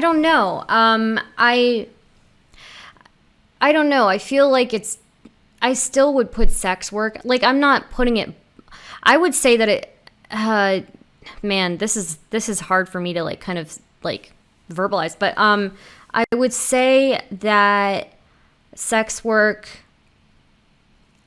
I don't like the comparison of it to any other job. I understand what you're saying, that we all sell our bodies, but for me, what I find different is the levels of risk that somebody exposes themselves to with sex work, and not even just like the physical vulnerability, but like there is psychological vulnerability there, right? Especially if it's like something that's so globally coerced or forced, right? So Well, that's a massive may I ask amount you, of like, yeah, may I ask you a few questions?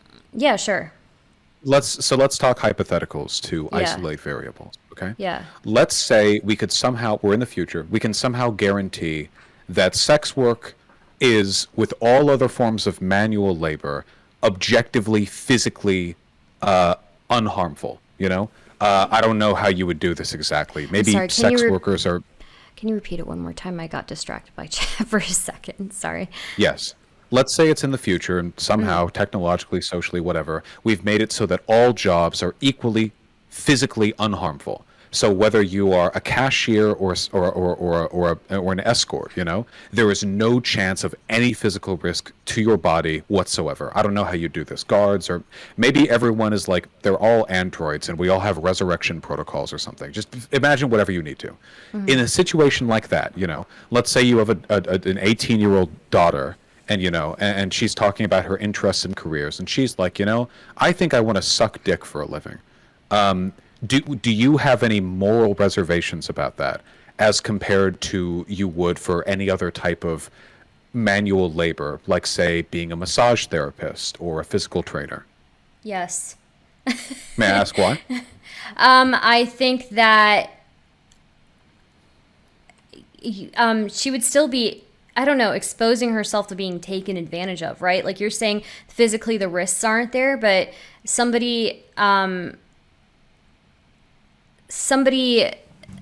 could still take advantage of that. I guess like in a like emotional sense and a psychological sense, right? I mean, yes, you can say that for like other jobs as well, but it's still something that's way more intimate, right? Like you're quite literally having your, I don't know, having your orifices used, right? I don't know. Oh, It just seems, yeah. what would you say to the argument, which has been made from many, say, sex workers on OnlyFans, that from their perspective, it was actually much more emotionally draining to do basic service work, because at least with sex work, because they're providing the service, they have direct control over its presentation. They're in control. Whereas service work that a lot of people do is menial and degrading in an utterly dehumanizing way, simply because you're a cog in the machine. Would you say that or what about other work that's really emotionally involved? Being a therapist, for example. I mean, that can be like a legitimately mentally exhausting thing. Being a police officer, even in a world with hypothetical perfect physical safety, does involve a lot of emotional risk. Same with EMTs, doctors, nurses. Would you be reserved about all of these professions for the same reason? Or do you think there's No, still something unique about sex work? there is something unique about it because it's also like having intercourse. It feels like one of those like milestone events, right? And it's something that I feel like if you're going to have like a healthy relationship later on, I don't know. I feel like it's important to be healthy and be safe with what you're doing. Okay. Yeah. I have to push you on that a little bit, though. Yeah. So, with regards to safety, we have that covered, at least in a physical sense. We're just isolating the Yeah. emotional duress potentially. But in terms of being safe for a relationship further on, do you think that doing sex work inherently makes a person less fit or able No, in no, a. definitely not. Okay. Yeah. I just but there's something to be said about like if you build a habit doing something, right? Like Like what? like if somebody has a habit of cheating or something like that, right? If they've got it like they're a chronic cheater, right? I mean, obviously maybe like the traditional whatever wouldn't work for them, right? But like maybe a different type of relationship. I guess I don't know. I don't know. Well, what habit are we building with with I feel like it's kind the of hypothetical taking sex worker? right, the hypothetical sex worker, I feel like it's kind of building a habit of not valuing that interpersonal relationship as much. That might sound really bad, but It that's kind of what it sounds like to I don't That know. does That's feel like a kind yeah. of intuitive bias, right? Because, like, Yeah. for example, like you wouldn't make that argument about a profession that involves a lot of networking, even though that involves making friendships, and that's something that you would need to, that's like a skill that you need to reserve in a personal and a professional setting. I know that a lot of sex workers are pretty good at removing themselves while working from the intimate element, like they Yeah. can have sex with a client, and to them it's physical labor in the same way that, say, somebody doing it sounds kind of blasé, But but like that's again construction work. that's like anecdotal, right? And that's like the very privileged like 1% of sex workers. But we are, keep in Yeah. mind, talking exclusively about sex work in a future where people are physically safe. It's like the future. This is all like willful, willing. This is a profession. It's legal. It's taken.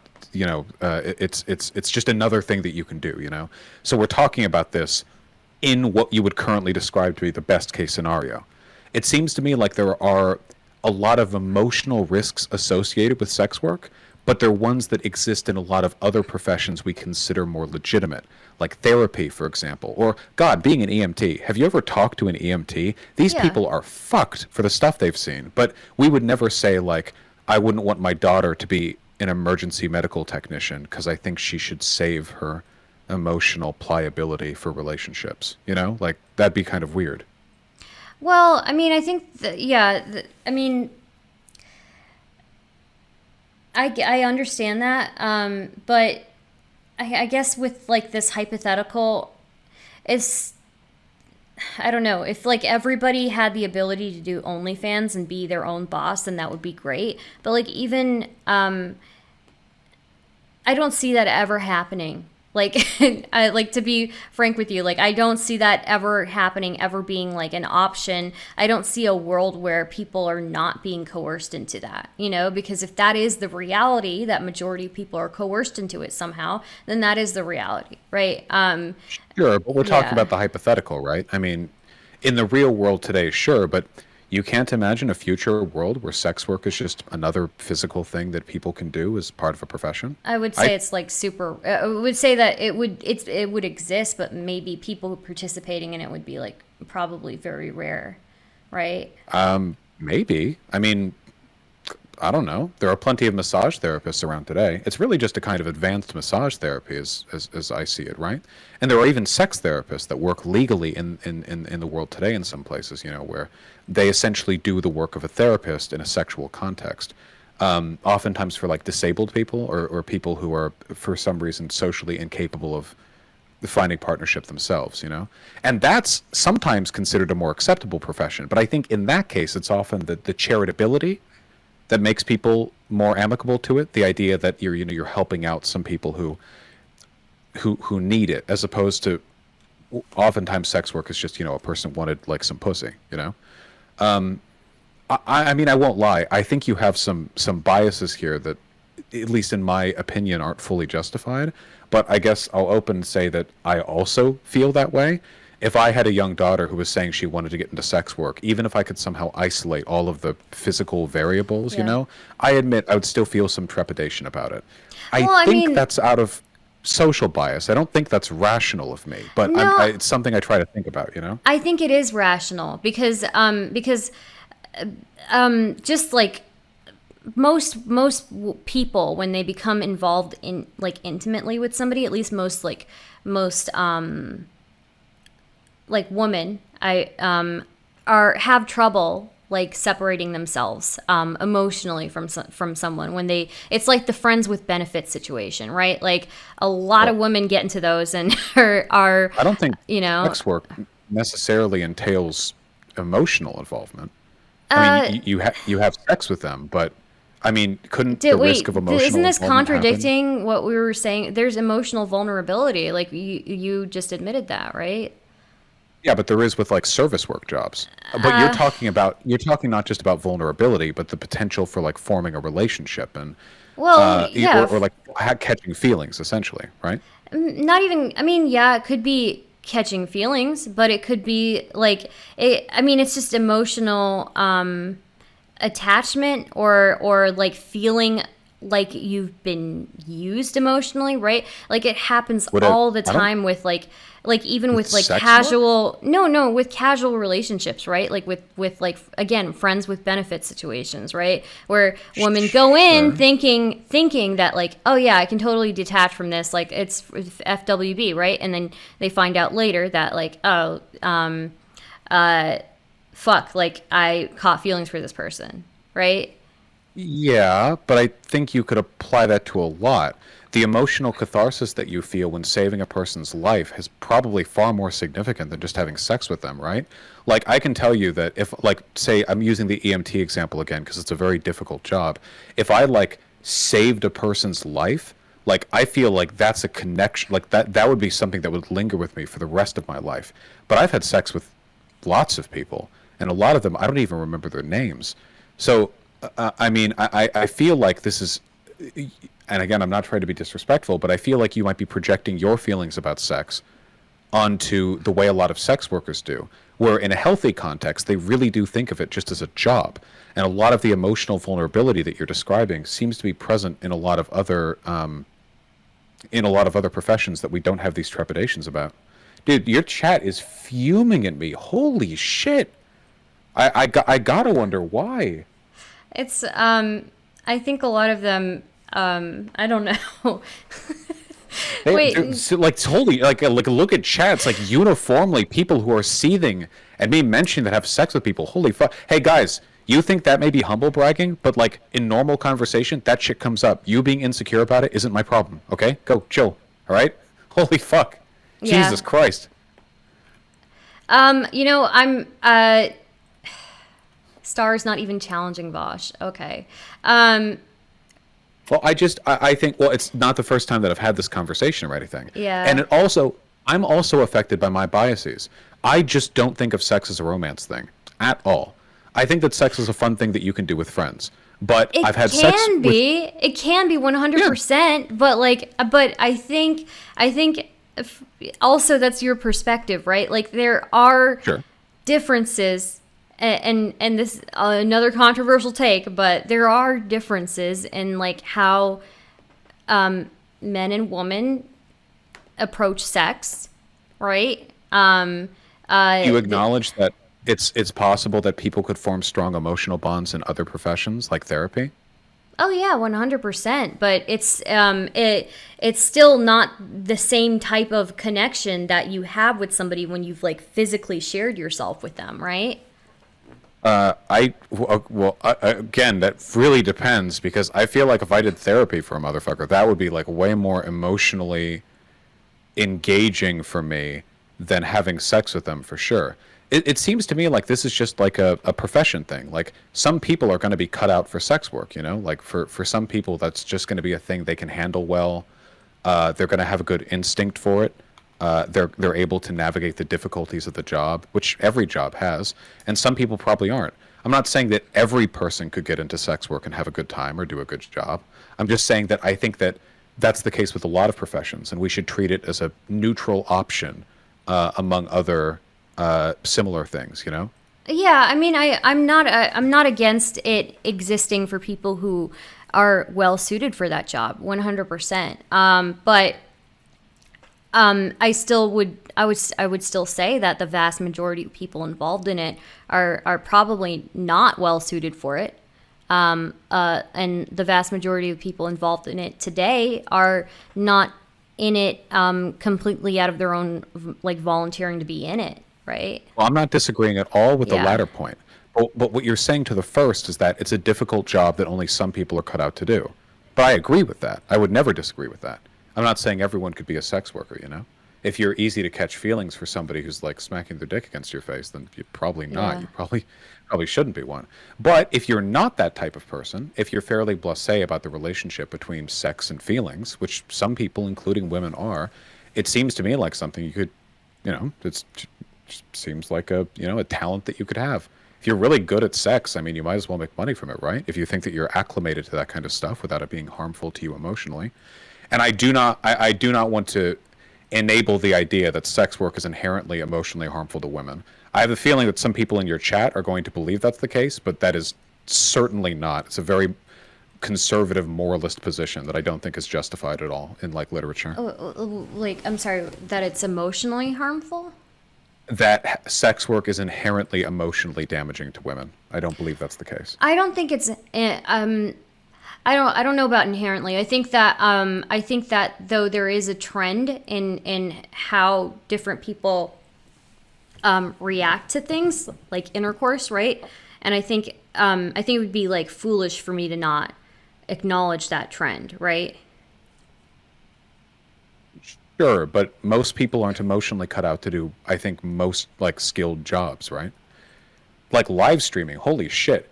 Live streaming Yeah. is, and I'll say this with great confidence, extremely emotionally difficult sometimes, you know? But if I had like a kid who was like, I want to go into live streaming, you know, I wouldn't think that's like morally worse or that that's not like a viable thing to do. I think I would just tell them to be conscious of the risks, you know?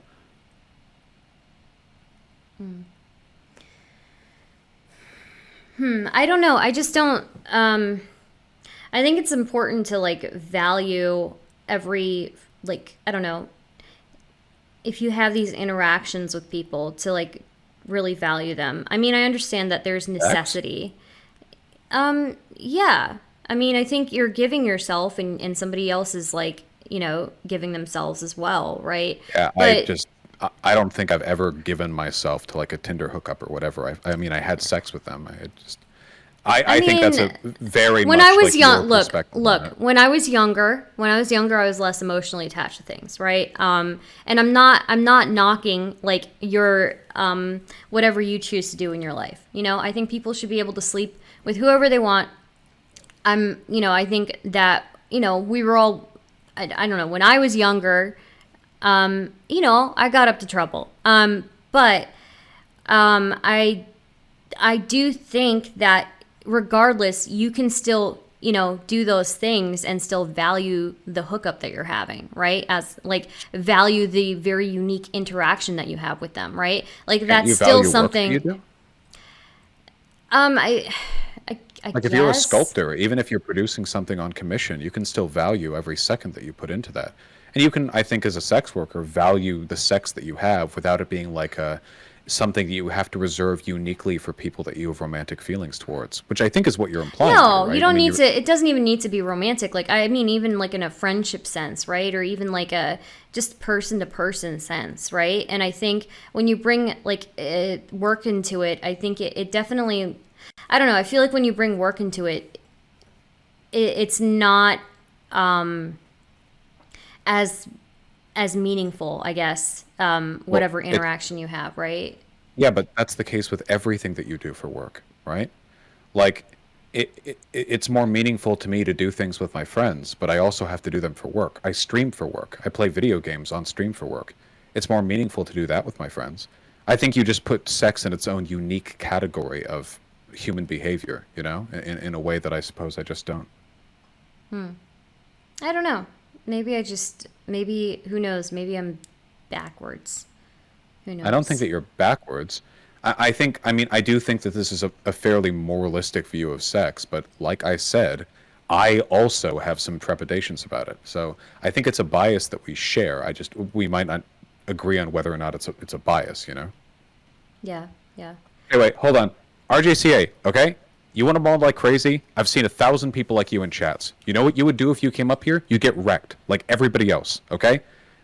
Like, we're just having a friendly convo over here, and a friendly convo is enough to get you seething? You seriously think you would have a fucking chance talking to somebody who does this for a living? You fucking troglodyte, okay? You would be crying after 3 minutes in my presence, all right? Stay angry in chat, okay? Because the keyboard is the closest thing you're going to get to a vector next to me, all right? Holy shit. These people, they mauled so fucking hard. Oh my god. Yeah, they're always yelling at me for any debate I'm doing or anything. This isn't even a debate, guys. Like, what are you Oh, I freaking respect out that. about? Yeah. No, okay, this is my show. I'm the center of attention. I'm not bringing in other people here. You can do that later, okay? No, they're probably not as smart or as entertaining as you. So we should stick with this, I think. No, our RJ is smarter than me, but I'm more entertaining. I'm cooler than him, so yeah. I'm willing to be honest. Like most people in chat are probably smarter than me, but I'm more entertaining than you. I'm sorry. And I am the center of attention here, okay? I'm the center of attention. So chat, no, I'm not bringing in my friends, okay? Sorry. All right, hold on. I gotta close the window again. I closed it, not all the way, and I should have closed it all the way. Jesus, fuck, my hands are cold. I guess I maybe don't have good circulation. All right, sorry. Okay. I'm getting my ass blasted in this fucking level, by the way. There are so many lightning immune creatures between me and the... Dude, I'm getting my ass blasted by chat. Yeah, it's rough out there. Yeah. Stop saying you need different people in here. What, do you think I'm incapable because I'm a woman? Is that what it is? Is that what it is, guys? Or is it because I'm brown? Which one is it? Oh! Not true. Don't cancel me. Thank you. Excuse you guys. Oh my god. Sexist chat. Exactly. You better be saying Stardust Rising, okay? Rough out here. Haas better fucking watch out, okay? He sees me. No, I'm not. No, Hunga Master. I'm not letting anybody in here, okay? Well, Stardust is here, so we're good for now. Okay, yeah, exactly, okay? Got any more particular points in mind? Oh, right. I had one question, but I think I forgot it. Sorry, I don't we were know. talking on that for a while. Yeah, that one's one of my more controversial takes. I still haven't really pulled it out of my head completely, like why I feel this way, but I know I feel this way, and I don't think I'm wrong about it. But I still have to kind of work on that. Stardust, I believe in you. I'm not an incel. Okay. Oh, That's how very was? strange. I think right. How was the Tennessee thing? Oh, it went good. I had a fun time talking with a more ideologically diverse group, as I am right now, I suppose. It was good. I got drunk once. I had good food 3 times, I think, which is more than I normally do because I've been dieting for 8 months, which has not led to the greatest degree of culinary diversity. So that was a lot of fun. I enjoyed it. It was the first time I've gone to a political conference. I was very much the center of attention there, which was unique to me because, again, it's the first time I've done something like that. Right. Right. A lot of people were saying like that you look good, that you like whatever you've been doing, it's been working. So I just wanted to let you know. Oh, hey, Shark Zero. Yeah, well, it's. I have to say, being wealthy has definitely made it a lot easier to diet. Yeah. Cheap foods tend not to be the best for you. So, Yeah. Being able to just just buy very specific things has definitely been a huge help. The obesity crisis in America is definitely also a crisis of poverty. I think that if people have access to a wider range of food and the time to cook it, we would be. We would definitely be all a lot healthier than we are. So have you seen the posture check video? I don't know if I've seen the specific video that you're referring to, but I'm It's familiar a with the meme that posture people check. have made. People have made a meme of you, and I don't know. I'm sorry if this hurts your Oh, was feelings. this? Oh, wait, was this was this the one where I said Destiny would be slouching, but then he Yeah, wasn't, and I yeah, was? yeah. Oh, it's dishonest. It's cope. He slouched too. If you cut out little bits of it into, though, I'll take the positive edge on this. Total credit where credit's due. He was putting a lot of effort into standing up straight or sitting up straight in that chair. You know, he's got a history of slouching like a fucking goober. Whenever he's in public, like just like Yeah. an absolute gremlin, just falling back into his seat. But he was really standing. I'd like to believe it was because he saw me, he saw me looking trim and fit, and he thought, I'm gonna have to, I want to reduce the variables by which I can get memed about after this by at least one. So I'm going to sit up straight, and I respect that. I respect that that approach. Yeah. Um. Okay. Fuck, the people are so mad. Holy shit. They're Oh this my mad god, at I me have all the time. This is like chat oh all my the time. god. They're always giving me shit. Always. I don't I've think my I've chat been in your likes chat me. before. I've been in your chat before, motherfucker. I can tell this is some unique, pernicious malding going No, on. This might be the every time DGG element. okay, every time I'm debating people, it's I just get relentless nonstop like chat shitting on me. And it's like, "Excuse me, are you here talking? Are you here talking to a groiper? I don't think so. Are you here getting a bunch exactly Stardust roll. People will spam that in chat. Thanks, RJ. Yeah. Yeah. I'm sorry. Are you on a panel with a bunch of dudes who are talking over you? I don't know. And anyways, Me? no, People I'm don't talking usually to talk over chat. me in those Yeah. panels. Oh, Oh, okay. okay. Yeah. Isn't that nice? Isn't that nice for you? Yeah, it's super. Yeah. It's great, Yeah. actually. Yeah. I fucking love it. Hey, do you want me to tell you all the other ways in which I'm privileged that I've just Yeah. You started know to what? This is a take? good time, Vaush. I think you need to repent for being white. So let's hear it. I, I'd say it's a man And thing for in that being a case. man. And for being a man. Yeah, yeah. I Okay? mean, Repent for it's being probably a white mix. and for being a man. Okay? So Yeah. let's go. Let's do it. Geez, wow, all at once. Yeah. Start saying you're sorry. Start confessing. Okay. Oh shit. Well, I can't say I'm sorry. I'm actually having the time of my life. I do have to reflect though on how much harder it would be to do my job if I wasn't the demographics that I am. Holy shit, people's just vitriol towards me would be magnified so much more if I wasn't a man. People would be just fucking seething, especially as like a fat woman. I guess I'm not fat now, but Oh, what are you saying about me? Wow, thanks. Thanks. shut He the called fuck me up. fat. He called me fat, If I, chat. Remember it. if I was a fat woman, which I guess I'm not now, but I kind of was. Well, I was fat at least 8 months ago. I feel like nobody would take me seriously, but at least in some circles, I've always been taken pretty seriously, even if it's like as an antagonist. You know what I mean? Like take me seriously because I'm like the evil fascist in the left or whatever the Yeah. fuck they say about me. Yeah, Yeah. Yeah. yeah. Goober ass shit. Yeah, people get a lot more uncharitability based on a lot of demographic characteristics. Yeah. Yeah, definitely. I love it. Like there's this one time I was on Politically Provoked and I made a point. And instead of addressing my point, the guy decided to address the point that the guy who spoke before me made. So I had to stop him in the middle. I'm like, "Are you only going to talk about what he said? I just said a whole bunch of stuff to you. Like, are you just going to act like I didn't say anything?" And so I made everybody at the panel respond specifically to what I said.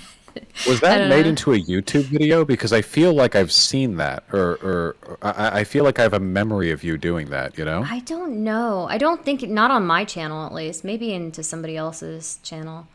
Okay. Yeah. Yeah. Well, I think it's pretty based either way. Like I said, Thanks. directness is a virtue, very much so, an oft unexpressed virtue, unfortunately, because there's a lot disincentivizing that kind of behavior, especially in women. Yeah. Yeah, definitely. Yeah, like I said, I used to be a very different person.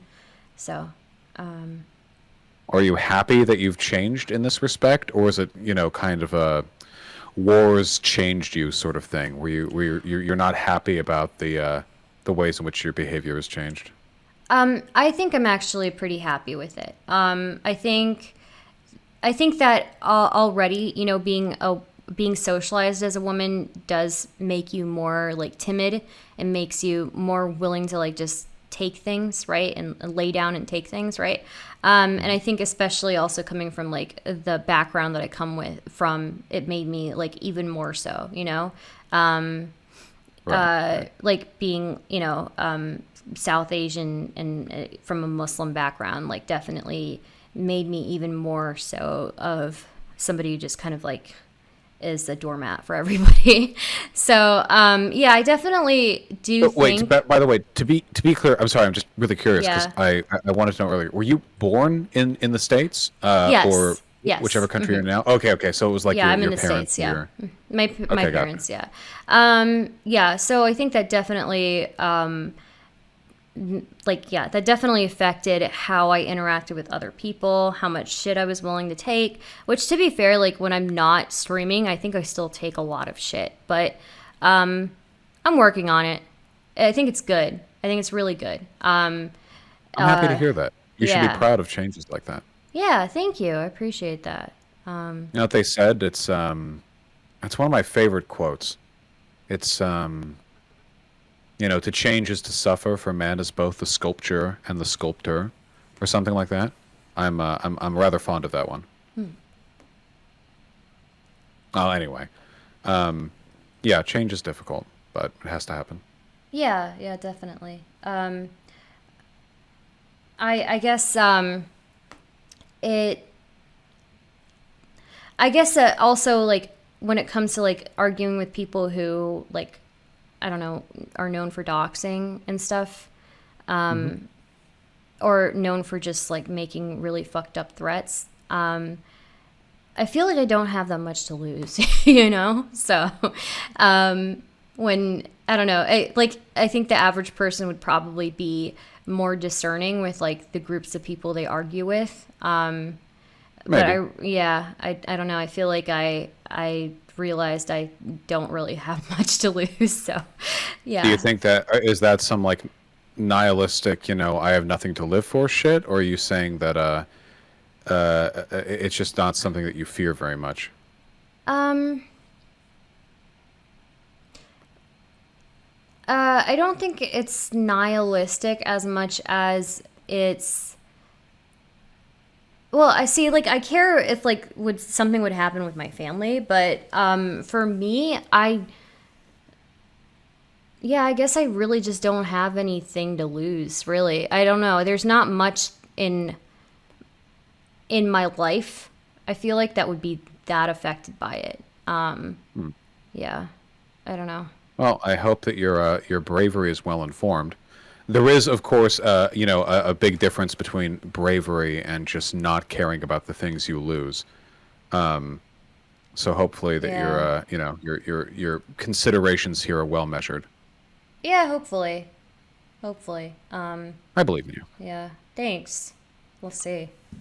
Wavy resident tanky. I think. Are you a tanky wavy? I don't know what you are.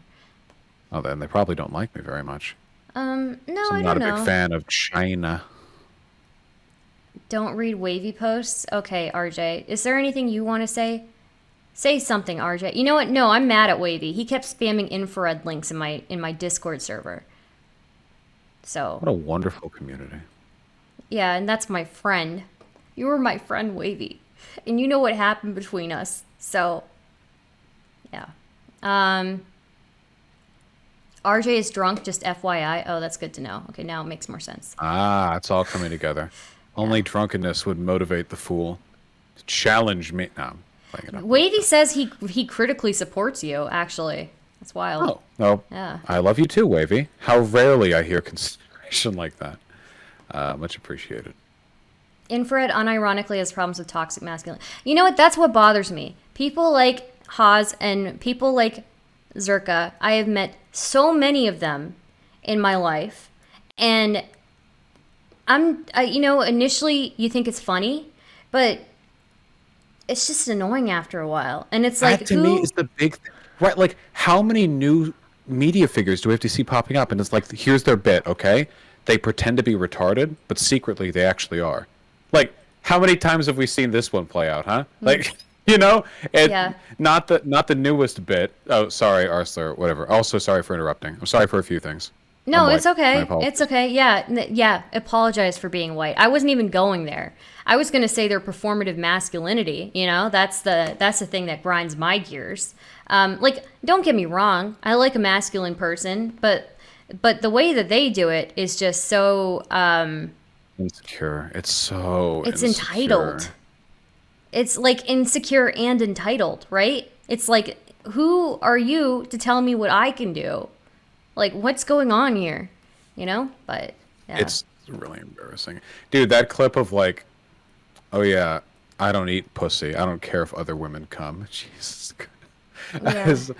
But the thing is, like, I know where it comes from, right? I bet you that Haas actually does eat pussy, and he just said that because he's seen internet memes of the Giga Chad, and the text underneath it is like, yeah, I don't eat pussy. I don't care if she comes. Why? Or something like that. Like, Yeah. it's so obviously an understanding of masculinity, which is produced from like the consumption of third hand, information, Yeah. as opposed to like a lived experience with those feelings. Honestly, like, what's more masculine than like eating pussy? You know? Like, I don't know. I feel like that's pretty masculine. Um, yeah. I mean, it's like DJ Khaled shit. You know? That DJ Khaled said that. He said that he never goes down on his wife. I'm like, damn.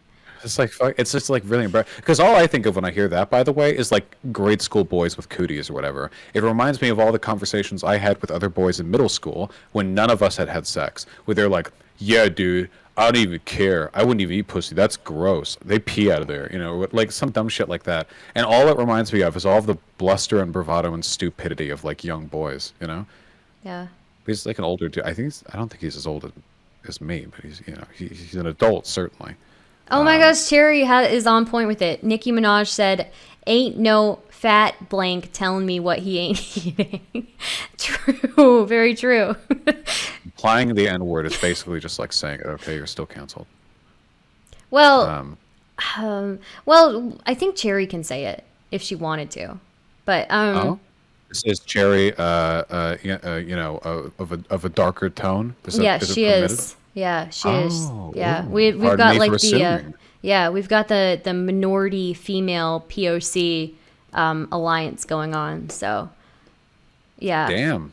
Okay. yeah, Well, all right. I've been shown up. Truly, all yeah. the privileges I have and all the privileges I lack. Yeah, so that's That's how why it we're is. demanding you apologize for being white and male right now. So, I'm sorry for being a white male.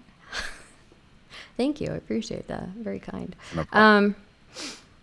Not kind. Don't ever do that again. When I was 15, I would do anything for pussy. Dude, I lost it late, I feel like. Like, I don't know. People are talking about, "Oh, I was 13," like, damn, bro. I was not Vaush is not white. He has Irish roots. Okay. Sure. True. I was 15 when I first had sex. Oh, okay. Oh, what about you? I think I was like 20. No. I was 19. I was 19. Yeah, but I was older. I wasn't allowed to date in high school anyways, so Oh, that must have been frustrating. Well, maybe not, depending on your interests and priorities back then. yeah, it wasn't really that frustrating. I mean, like if like I would still get like hit on by people, but I think it actually made things a little bit less stressful for me.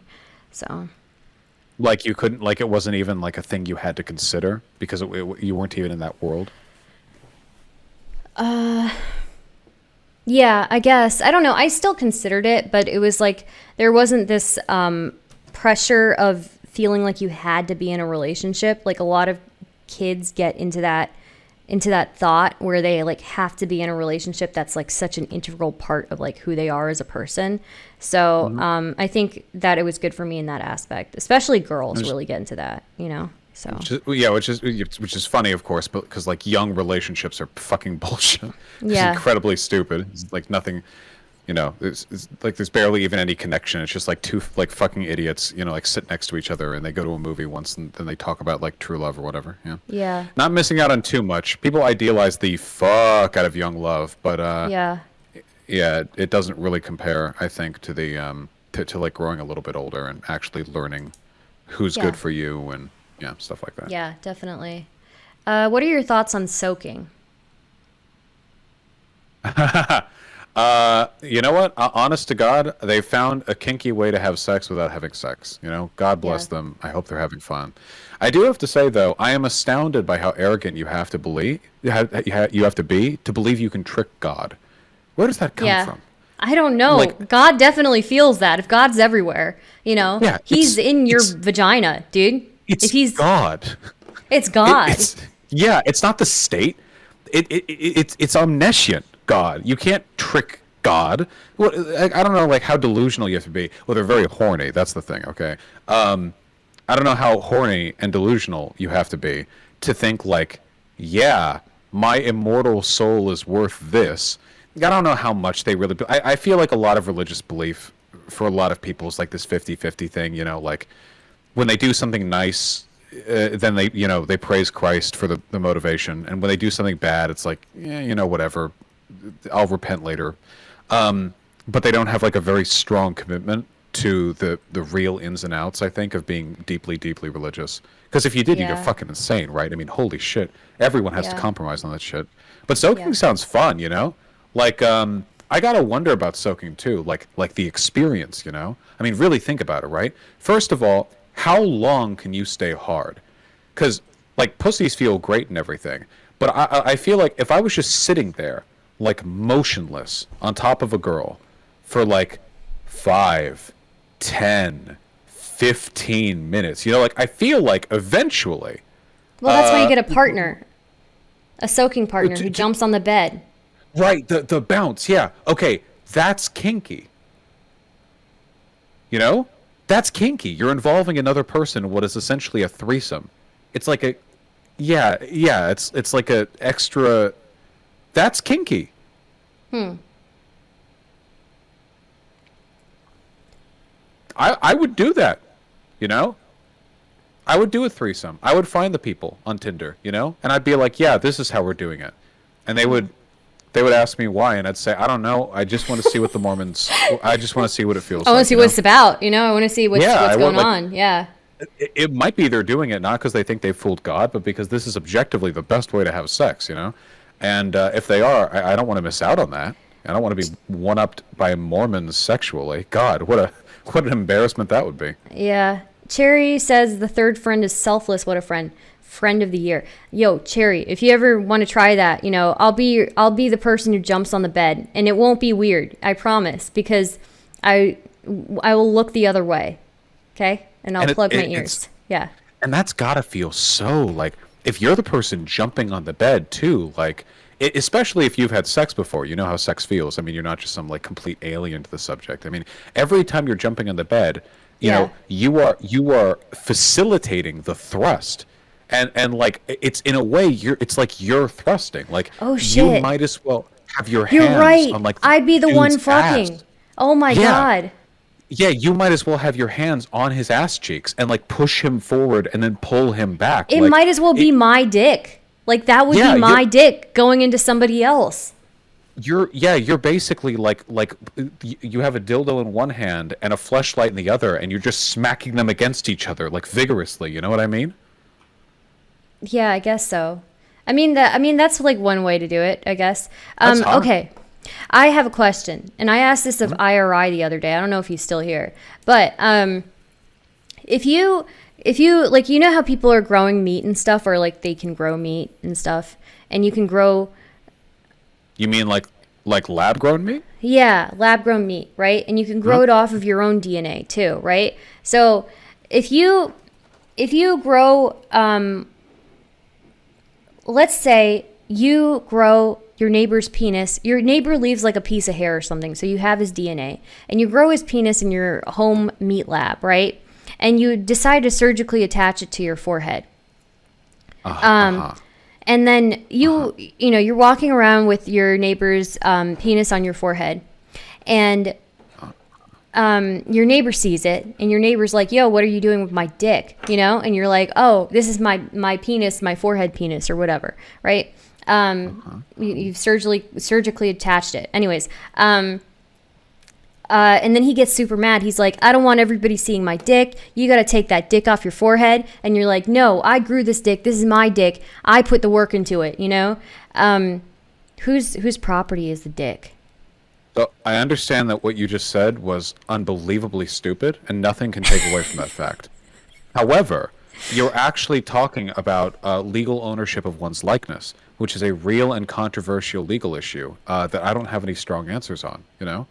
Like okay, so here are some like potential examples, right? Okay, like okay, imagine if a person has made a cast mold of their erect penis. Which is something I've tried to do. It's a thing people do, in case you want to ship dildos of your own dick to GFs in England for no particular reason. And do you have a GF in England? Is that what you're trying to tell us? I once did. Okay. Well, I did back when I was younger, and I wanted her to just ruin herself on a facsimile of my penis. But anyway, let's say you want to do that, okay? And then you're over at that friend's house, and you make a mold of their penis dildo. So technically, that's not a crime. There's nothing illegal about making a mold of another person's possession. I mean, ideally, you'd ask them, but let's say you don't. I mean, okay, I don't think that's a crime, really. Anyway, you have a mold, and now you can cast that person's penis, right? Now, if you produced dildos of that person's penis and sold them commercially, is that a violation of their legal right to their likeness, or can they sue? And the answer to that is complicated. Sometimes, yes, people have successfully sued over the unlawful use of their appearance or of their likeness. And what you're talking about, I think, is kind of like a convoluted example of that, right? I actually think it's possible. No, you're wrong. That person. You're wrong, because it's actually his DNA. Wouldn't that just simplify it, if anything? Because you're creating their likeness based on something more direct. I mean, DNA in that context is kind of like a mold you're copying, right? I guess, yeah. But I think in that case, it's actually possible that you could be sued, if the likeness is stolen. But it gets complicated too. Like, what if you draw a person in the subway? Like if you're an artist and you're on a long subway ride and you just draw strangers next to you. That's a normal thing artists do. And you draw a person next to you, and it's really good and you sell it or whatever. Can that person sue because you're using their face to make money? I don't actually know the answer to that, because in that case, you aren't making a copy of anything. You're artistically interpreting it yourself. I think in that case they wouldn't be able to sue, but you get what I'm copying it, right? Yeah. I guess. I don't know. It's like there's stuff about DNA ownership. I mean, even if we take likeness, right?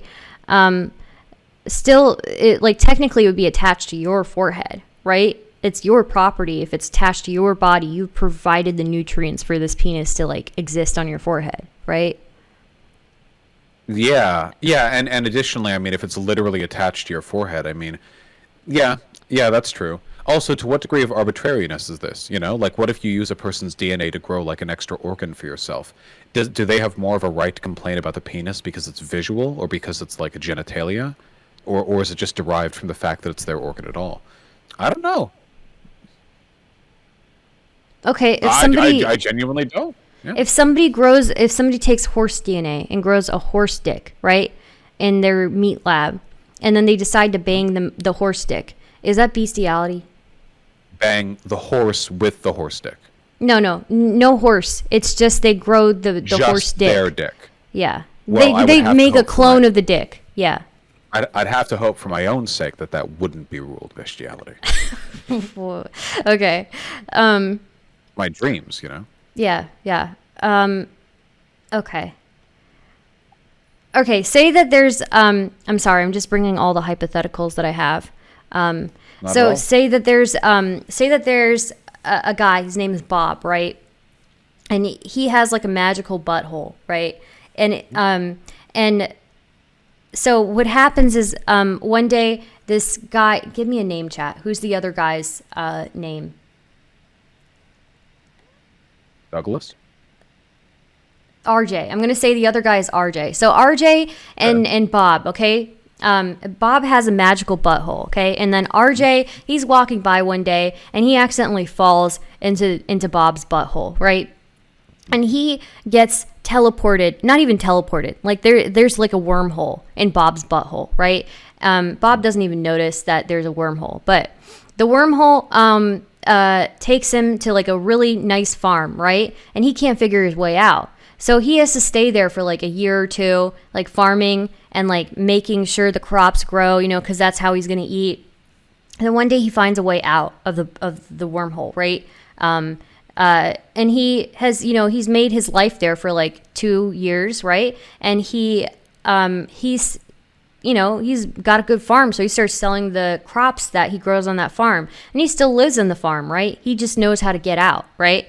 So now he's selling his crops to different companies and he's making money. And then one day Bob finds out that RJ's been, you know, growing crops in his butthole farm, right?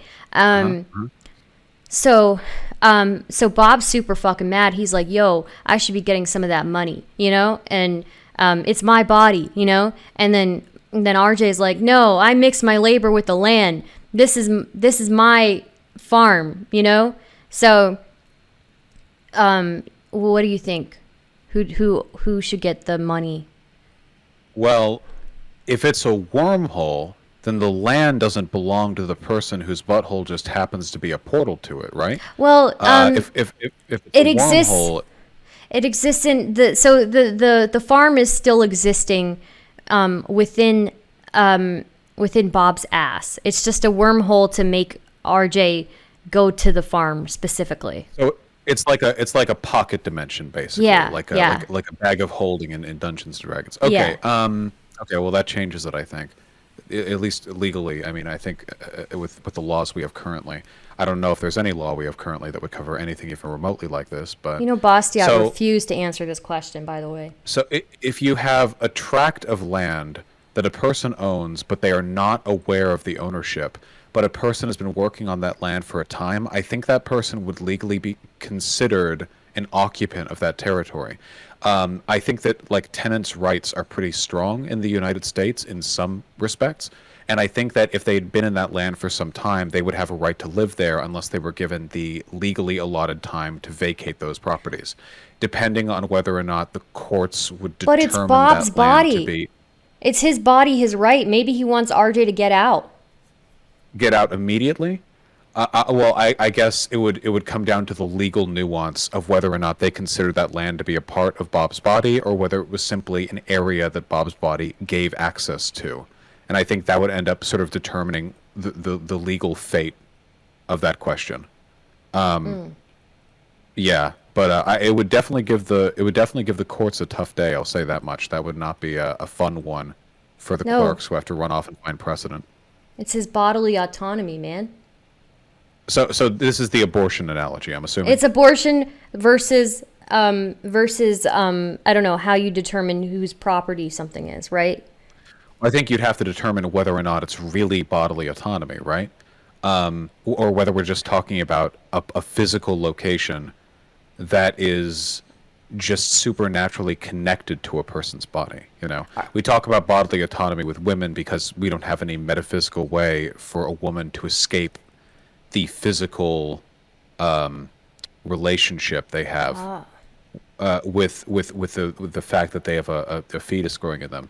But you know, if fetuses instead gestated in some kind of abstract alternate reality that was only sort of conceptually connected to the woman's body, I think in that case, abortion might actually be pretty hard to defend morally, right? Because in that case, you're not even like gaining anything by performing an abortion. There's just like some pocket realm somewhere else, and you're just deciding to terminate a pregnancy in the pocket realm, you know? Okay, what if Yeah, I the don't know. farm, what if the crops required butthole nutrients to grow? Um, that is a tougher one. I think RJ is butthole screaming to butthole. not be aborted. I Bastiat wouldn't answer this one, huh? Yeah, Coward. true. Um, I well, okay. So resources are being derived. Okay. Actually, there is some legal precedent to this. I think the courts have determined that you no longer have a legal right to things which you erroneously discard. And now, chat Yeah. might be able to correct me on this, but I'm pretty sure it's been It's determined that, abandonment. right, if you clip your toenails and then throw them away, and somebody then uses it for some art project or whatever, you can't say that those are your toenails, therefore the art project is yours because your property was used to make it. You've essentially relinquished ownership over that, even though it's physically a part of your body. I think that's been ruled on before when it comes to like hair strands, though I don't know why that was ever commented upon, but I think with that in mind, a talented lawyer might be able to make the argument that those butthole nutrients are being erroneously discarded to that pocket dimension because they would be discarded anyway. Essentially, that those butthole nutrients are being moved to that pocket dimension the same way that you shed skin cells just when you walk around, you know? Maybe somebody or something is using them, but they would be exuded anyway. It's not taking resources from your body, it's merely using the ones that your body sheds anyway. Now, if it was determined that your crop growing on that butthole land was actively seeping resources from the body, in that case, I think you would have a pretty direct parallel, albeit a very stupid one. And I think that you would there could be a moral Stupid. argument for the evacuation of that of that butthole resident. I can't. Chat, did you hear this? Stupid. I can't believe Bastiat wouldn't engage with this. I think that I honestly I would like to hear Bastiat's opinion on that because I feel like that was a pretty legally grounded answer, you know? Yeah. Dude, okay. Oh, are you gonna participate in the punching the couch contest? Maybe. Really? I'll think about it, okay? Okay. If like, I think you'll be safe if like a bunch of people do it, you know? So Yeah. if you're I'll afraid of not being safe, you know? oh, right, of course, of course. No, you know, it's just I haven't thrown a punch in a long time, and I just don't want to embarrass myself with you know, like a wimpy little throw. By the way, is this meant to be like a direct jab at Mike from PA, or is this just something humorous that arose because of Mike from PA? It kind of arose because of him. I made a joke about like I'm holding a couch punching contest, and then I thought about it. I was like, oh, really? Like that's actually a good idea. What would happen? You know? So yeah. But he's blocked me now. So yeah. Oh, really? Just for that? I don't know if he blocked me because of that or because of something else, but yeah. Well, I think that's very unfortunate. Thanks. Mike from PA is nothing if not entertaining. I actually saw him in a chat earlier. I was in the left flank veterans YouTube, not YouTube, a Twitch chat. I was there for a little while, but they never acknowledged me. I don't think they like me. They don't follow me on Twitter. Huh. I know it's rough. That's the metric for me, you know, if a person likes me or not, whether they follow me on Twitter. Yeah. Which I mean, it's about as good of a metric as you're going to get. You know, people aren't always so direct. Holy shit! Holy shit! These enemies are just fucking eviscerating my mercenary. Jesus Christ! What the fuck? Okay, I think I have to juke this guy. Jesus Christ! I don't think you can say Sorry. that word. Shut the fuck up. I'll be sure not to in your presence again. Yeah. Yeah. Well, anyway, do you have any more questions in mind? I don't. Thank you for entertaining me. I know it was probably a roller coaster for you, so. Yeah. No, the entertainment was mutual. It's a fairly holistic interview. I think we covered just about every subject any two humans could reasonably cover. Yeah. Yeah. I'm very sorry, Stardust Chat, that this wasn't you know, this wasn't your chance to epically defeat me yourself with your, I'm sure, very good arguments. Exactly. Yeah. You guys, I know you guys are so big brain, but I can handle myself. Okay, I don't need your help. Yeah. So Of course. Well, are you going to continue streaming? probably people want to watch CWC again. So yeah. Then I will probably hang out and chat. Let me just see if there's anybody in your chat who I feel I should yell at. Let me see. RJ let me again, probably. see. RJ just wants my attention. Let me see.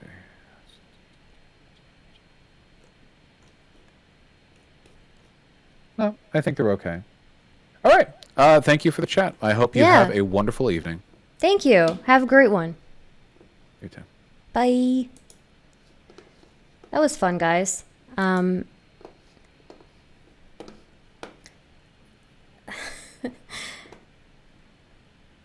Okay, I have a bone to pick with you, chat. I'm gonna need you to calm the fuck down. This is honestly one of the best conversations I've listened to in a long time. Goofy, thought-provoking, provocative, and informative. Shit's rare these days. Wow, thank you. I really appreciate it. Banning Vaush when Star goes offline. Shut up, Beef. No, you're not. You're simping. Spam hydrate to water. That's a hate crime. You can't do that. No, don't waterboard me. Chat's always trying to waterboard me.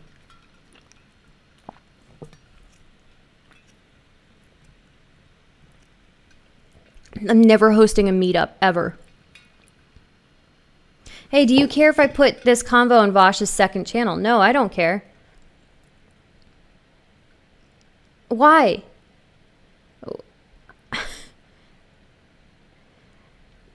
Stardust, it was really good. I was actually going to go to bed and I watched almost the whole thing on my phone. Stardust, do you support Coomer nationalism? No. See, Vaush, this is what I'm telling you, okay? Everybody spams hydrate. It's not, why was I aborted in this debate? Okay. This is it's not just you. They bully me all the time. I don't know why. I think they might have a thing about, I think they think it's funny to hate crime me. So, Stardust, Coomers need a homeland. Dude, we're not in Guantanamo. You guys can't keep doing this. Tell that person you do not consent to being put on the second channel. If they want to use it, they have to put it on the main one. Yeah, you should put it on. You know what? I'll heavily suggest. Excuse me, the water. I'll heavily suggest, you can, you should put it on the main channel because I'm I'm super cool and stuff, and I like attention. But if you don't want to, that's okay. You can put it on the second channel. That's totally fine. I'm saddened by the coomerphobia I'm witnessing. Stardust, shut up. Okay. Stardust Rising, true. Okay, guys, let's get one thing straight, okay? If you join this channel, I am running a cult, okay? 100% running a cult. If you join, you are in this for life, unless you fucking die, okay? So just remember that in a video game, in Roblox.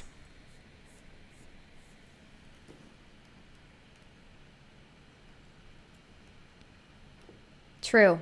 Just remember, it's, this is a cult. Okay, we're going to pull up CWC now because I'm doing a whole thing on it. Hey, also, since we have an elevated amount of viewers in here, if any of you guys know people who are directly involved with the CWC stuff, I would greatly appreciate it if you, wanted to, I don't know, refer them to me so I can interview them about the whole CWC thing. So, Show that your Twitter is dark mode. All right, you guys did redeem.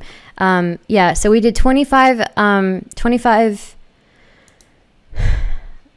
subs for me to switch my Twitter to dark mode. I'm doing it right now. And I have to come up with one for YouTube now.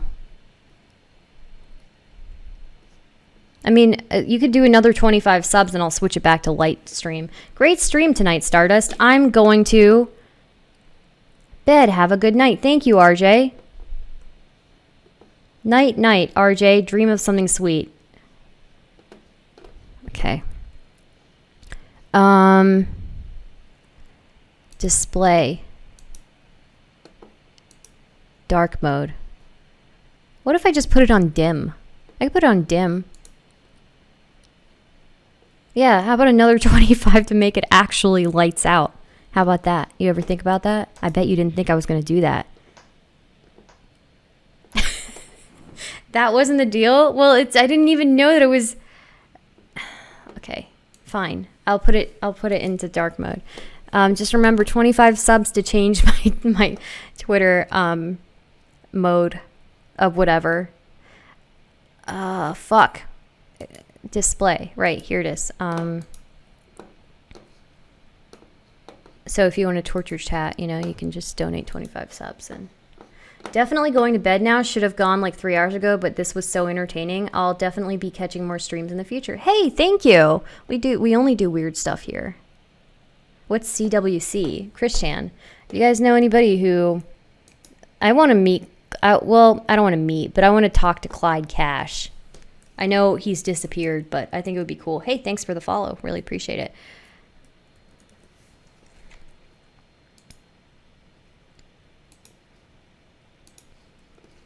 Who else is in call? Not call, in chat.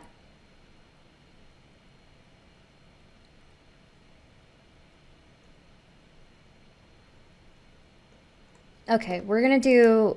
What day is today? Today is Tuesday. So if you guys want to join us for Album Club tomorrow, we do it in Discord exclusively, where we vote on an album and we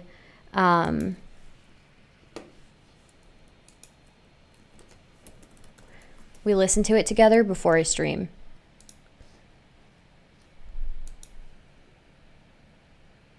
Leftist best practice list for new radicals. That'd be good to hear speculation about. I think. What are you saying?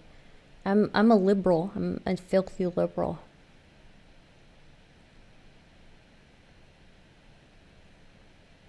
Billy the Fridge knows CWC. Stardust, would you interview Chris Chan in jail if you had the chance? Definitely.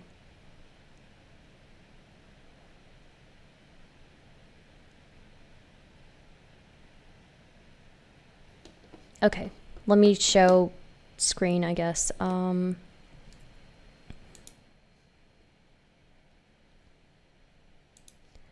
Wee woo. Sorry, I don't know why I make these noises. We are on part 39. We're going to start it over. She encouraged him to... We're watching it at 1.5 speed so we can get through this. So we can blaze through this, right? What made him this way? What is the attraction? What keeps us fascinated? Oh, right. I forgot. I have to show you guys my This is the Twitter story to of prove it Christian. to you. Okay. Dark mode. Check it out.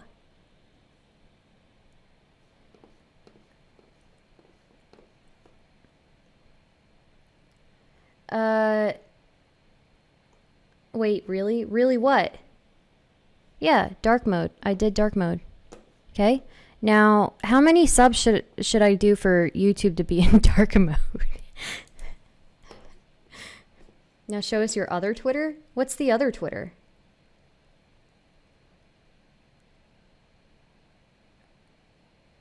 Nope. I'm out of here. Negative interest in anything to do with this.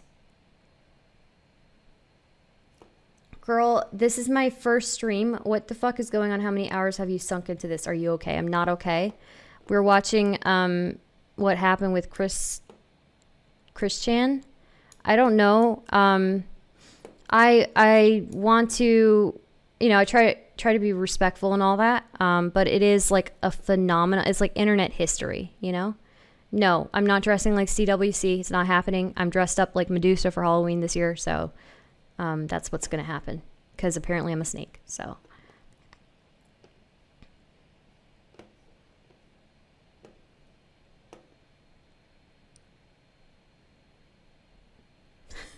November 1 light mode. True, Cherry. Okay. That's a good idea. Once a month.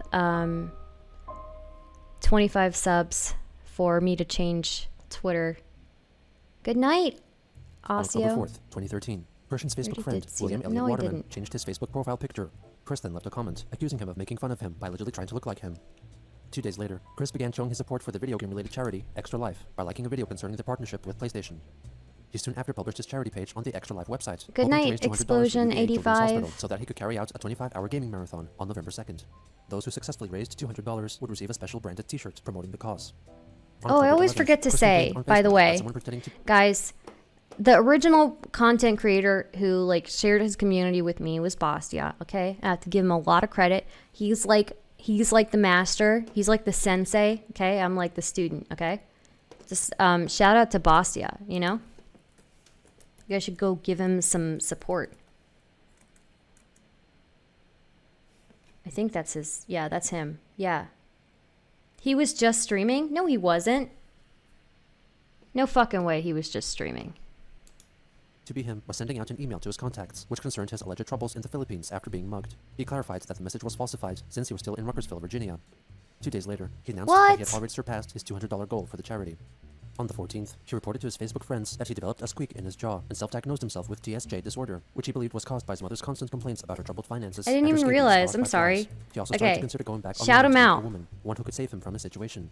He soon after received an email from Rebecca, a troll posing as his high school classmate. She Please, urged him to go to the check out doctor for Bastiat. scabies, which could get a He lot more is serious due to truly barbarous the age. sensei, 2 days okay? later, Christian told her that his doctor confirmed that he had TMJ and encouraged him to do some jaw exercises and take Tylenol. He seemingly did not mention the scabies situation and informed Rebecca that his mother had been suffering with the miniature flies for a few years and had tried a few methods to get rid of them, such as freezing them with ice packs or frozen peas and manually picking at them. He claimed that the problem was close to being resolved and that she had gone to doctors before about her situation, leaving them dumbfounded. He also expressed his desire to reestablish contact with his half-brother, Cole Smithy. He addressed his thoughts about returning to online dating by detailing the past failed attempts at meeting women he met over the internet, and then asked her if she was single.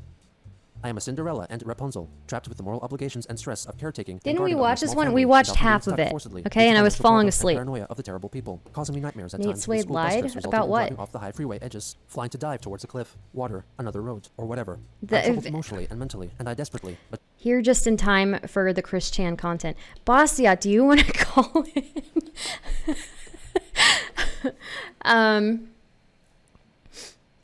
Look,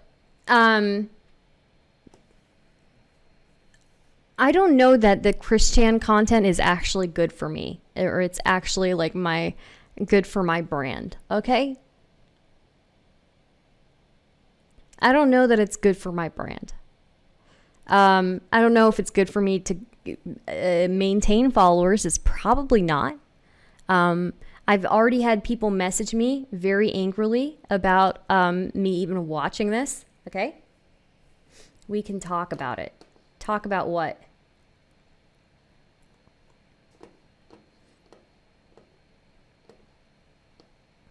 That's true. I did call him out.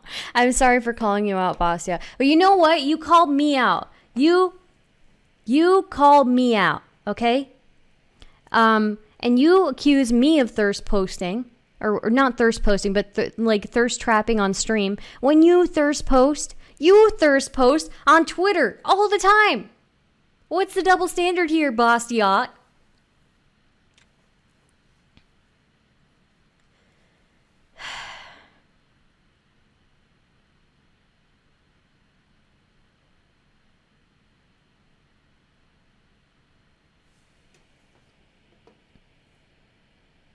What? Bring you in? Oh, you're actually in the voice call. Okay. Hello? Yeah, what's up? Not much up. What's up with you?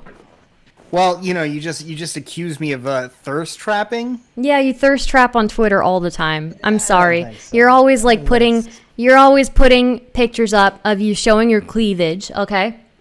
Yeah. Yeah. Wow, man. Yeah. Pot meet kettle here. I don't do that. Do you see that happening right now? I don't think so. Stardust, have you never done that ever? I've maybe have done it like a couple of times, okay, but it's not my main goal, right? I'm not saying it is. I'm just saying everybody. We all do what we can with Why? what we got. Why call me out publicly while you're streaming? Okay, everybody's looking at you, and you're calling me out. No. You're I'm calling not me streaming. out in your I am stream. not streaming. Not right now. But what happened? What happened was you were streaming and you kept calling me out for having boobs. I'm sorry, and Okay.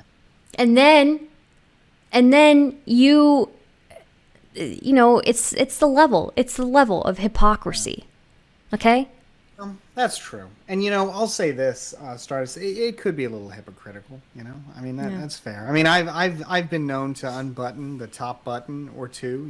And when I think I'm trying to advertise that audience that likes a little bit of chest hair, but generally speaking, it's all in good fun. I think personally. I think personally that you're overstating it, though, to say that I am, a thirst trap. You definitely thirst trapping on Twitter. You thirst trap way harder than I ever have. Okay, I'm just saying. You thirst trap harder than any streamer that I know. That's all I'm saying. Look, I just put it. I just put a picture when I do the stream announcement because more people click it when I do that. I mean that's all. You can call that thirst trapping. I think it's a very, very unique kind of person who looks at somebody like me and says, that's somebody who I want to, whose picture I want to click on. Maybe somebody who's got daddy issues. I don't know, but whatever, for whatever reason, they click the link. We call them father issues now, Bastiat. We call them father issues. Yeah. Why father issues? Because it's more serious. Oh, I see. Yeah. Well, I respect that. Well, there's still daddy issues to me, but I appreciate that. So yeah, I saw you were talking about Christian content. You're a little worried. Am I going to find your brand? I mean, you're a big streamer. You're much bigger than I am. I'm not a big streamer. You're still the teacher. So. I'll go for that. But I think as a what is this butthole question? I'm not. Yeah, I never. doing that. I don't think I ever posed that one to you. Did I pose that one to you? I don't know. I posed a different one. You did. I did pose that one to you. I have nothing to say about it. That's my answer. Okay, I remember this now. It was the lab meat one that I didn't bring up to you yet. Yeah. Okay. All right. Yeah. That's a dodge. Not touching that one. Why? But because you're these are questions that Vaush answered it, and he's not even a lawyer. I mean, my goodness. Yeah. Now that my real life has collided with my stream life, I mean, not with my consent, but I suppose, I'm sorry about that. Now I gotta be careful with this stuff. I mean, somebody could be watching me and just thinking, boy, do I want to give this guy? Do I want to keep this guy around? Do I want to keep this clown around? I mean, what's he doing talking about all this nonsense? I was already on the fence with that bit where I found out apparently he's unbuttoning his shirt so he can get a couple more clicks on Twitter. But now, am I receiving legal advice? Asks Bastiat. No, you are not. If you were, you'd be getting a bill. Okay. Wow. I just called in. To because I think the Christian issue is a very there's a lot to think about there. I mean, it's very compelling content, but it can start to define people. There's a brand of content creator on YouTube that is exclusively Christian content, and I think it can get a little sad. It is sad. But I don't think you got to worry about that though, because you seem to do a mix of stuff. Yeah, definitely. I just wonder, because I've already received like a couple of angry messages about it, saying like, "Oh, you're exploiting a mentally unwell person." which is Well, like that's not. Yeah. isn't that like 80% of Twitch? Like if we're Yeah. being honest, Yeah. right? No, that's yeah. I mean, it's absolutely that's. I Yeah. mean, to say that like when I think about all those Raj Royales I did, or now the Austin Royale, although I guess now it's not really a thing. Yeah. It's. Yeah, it's. I mean, there are gradations of exploitation, as it were, but I think that given the kind of area that we sort of fly on here, it's just not. I think that's just not fair because you're not as far as I can tell, you're not watching it with maliciously or you know oh my Yeah. god, this clip that you just sent me with you and the clown makeup. Yeah, Oof. it's really that was not on purpose. I just want you to know. I found out we got to that scene and chat doesn't know what I'm talking about. I might as well I'll put it here. Okay. You should. We got to this scene and I honestly didn't know that I'll just play it for chat really quickly. Offensive. It's just offensive, honestly.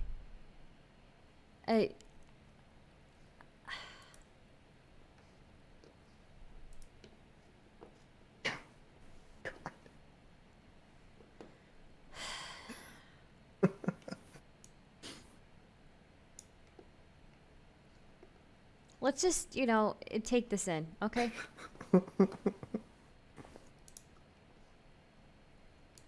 Oh, you guys have been linking it this I entire actually time have, while I was trying I'll to wait till you- fucking find it on my computer. God damn it.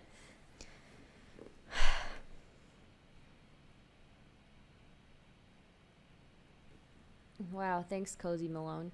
It's how could you? How could you? How could you? How could you? Offensive. Okay. Anyways, there you go, chat. So, just offensive. I definitely I didn't do that on purpose. Like that happened. Me dressed up like a clown was it happened long before I found out that CWC did that. So, yeah. Sure. Yeah. It's I think yeah, I watched your stream on clowns, your panel on clowns, and it sort of enlightened me to the struggles that clowns face today. I mean, clowning, as a profession. I mean, clowns used to really be like, it used to be a respected profession. They were viewed as people that bring joy into people's lives. Yeah. They had a special place in society. Like there's articles on it. Yeah. Yeah, and now they're looked at as basically extras, like a horror character of some kind, or as a joke. And if you just, I mean, we talk sometimes about the loss of dignity among people in American society, and I would submit to you that there are a few people who have lost more dignity in our society thanks to our culture than clowns. So I appreciate that you're thoughtful about this kind of thing. And thanks. I myself have engaged in appropriation of clown face before. And I'm trying to find the picture here, in the sense of full disclosure, so I can be a little more, there it is. Yes, there it is. Here's the picture. I can be a little more accountable, a little more accountable for my past. Let me share this picture with you here. You feel free to share it with everybody else, or not. I mean, okay. But, here it is. I think it was, maybe a moment. Has Bastiat ever seen Joker? What is he talking about? Yeah, maybe. Wow. Amazing. I thought that was pretty good. It is. It's very good. Yeah. I just can't believe, see, the main reason why I'm just afraid that people are going to look at that now and say, oh, you're making fun of CWC for putting on that Yo, you got the high quality white makeup too. Yo, nice. Did you feel like offensive when you put on the white makeup first? Because I did. I felt very offensive. A little bit, yeah. Although it's after a while, it's just like I don't know. I spent most of the night just thinking, boy, I hope I don't get any of this stuff on my suit. My fiance did the makeup. She was quite good at Oh, that. nice. Yeah, yeah. She did a lot of yeah. That was a pretty good one. And I have an intro, although I recently took down like all my old clips and all my like almost all my old tweets too. So I have it saved somewhere. I gotta upload it, but. I was just thinking, man, I've been doing this stuff for a while. Who knows what kind of nonsense I have left in the archive? I probably should clear that stuff out every so often. But anyway, yeah, redact.dev, great software. Cannot praise it highly enough. Know Nothing TV. So good to see you in Stardust chat. A lot of great names here tonight. Vaush, Silly Serious, and now Know Nothing TV. You've got some big names in here. Stardust. Yeah, Wildman too. Wildman 747. Wildman 747. Yeah. Oh my God, Wildman, who has the best clip of all time. Actually, in fact, Vaush, if you've never seen this clip, gosh, I hope we can find it. I don't know if anybody listening who has seen this clip knows the clip that I'm talking about here. This is the greatest clip in Twitch political history. I'm gonna see if I can find it here real quick, because I know I saved it in my file for special clips. It is just so good. Do you know the one I'm talking about, Stardust? Where he's on a panel and he sort of takes the panelists to task. I don't know. I haven't been around that involvement in long. politics. Yeah. Okay, here it is. I'm downloading it. I'm going to upload it to you. Oh man, I don't know if I can send it.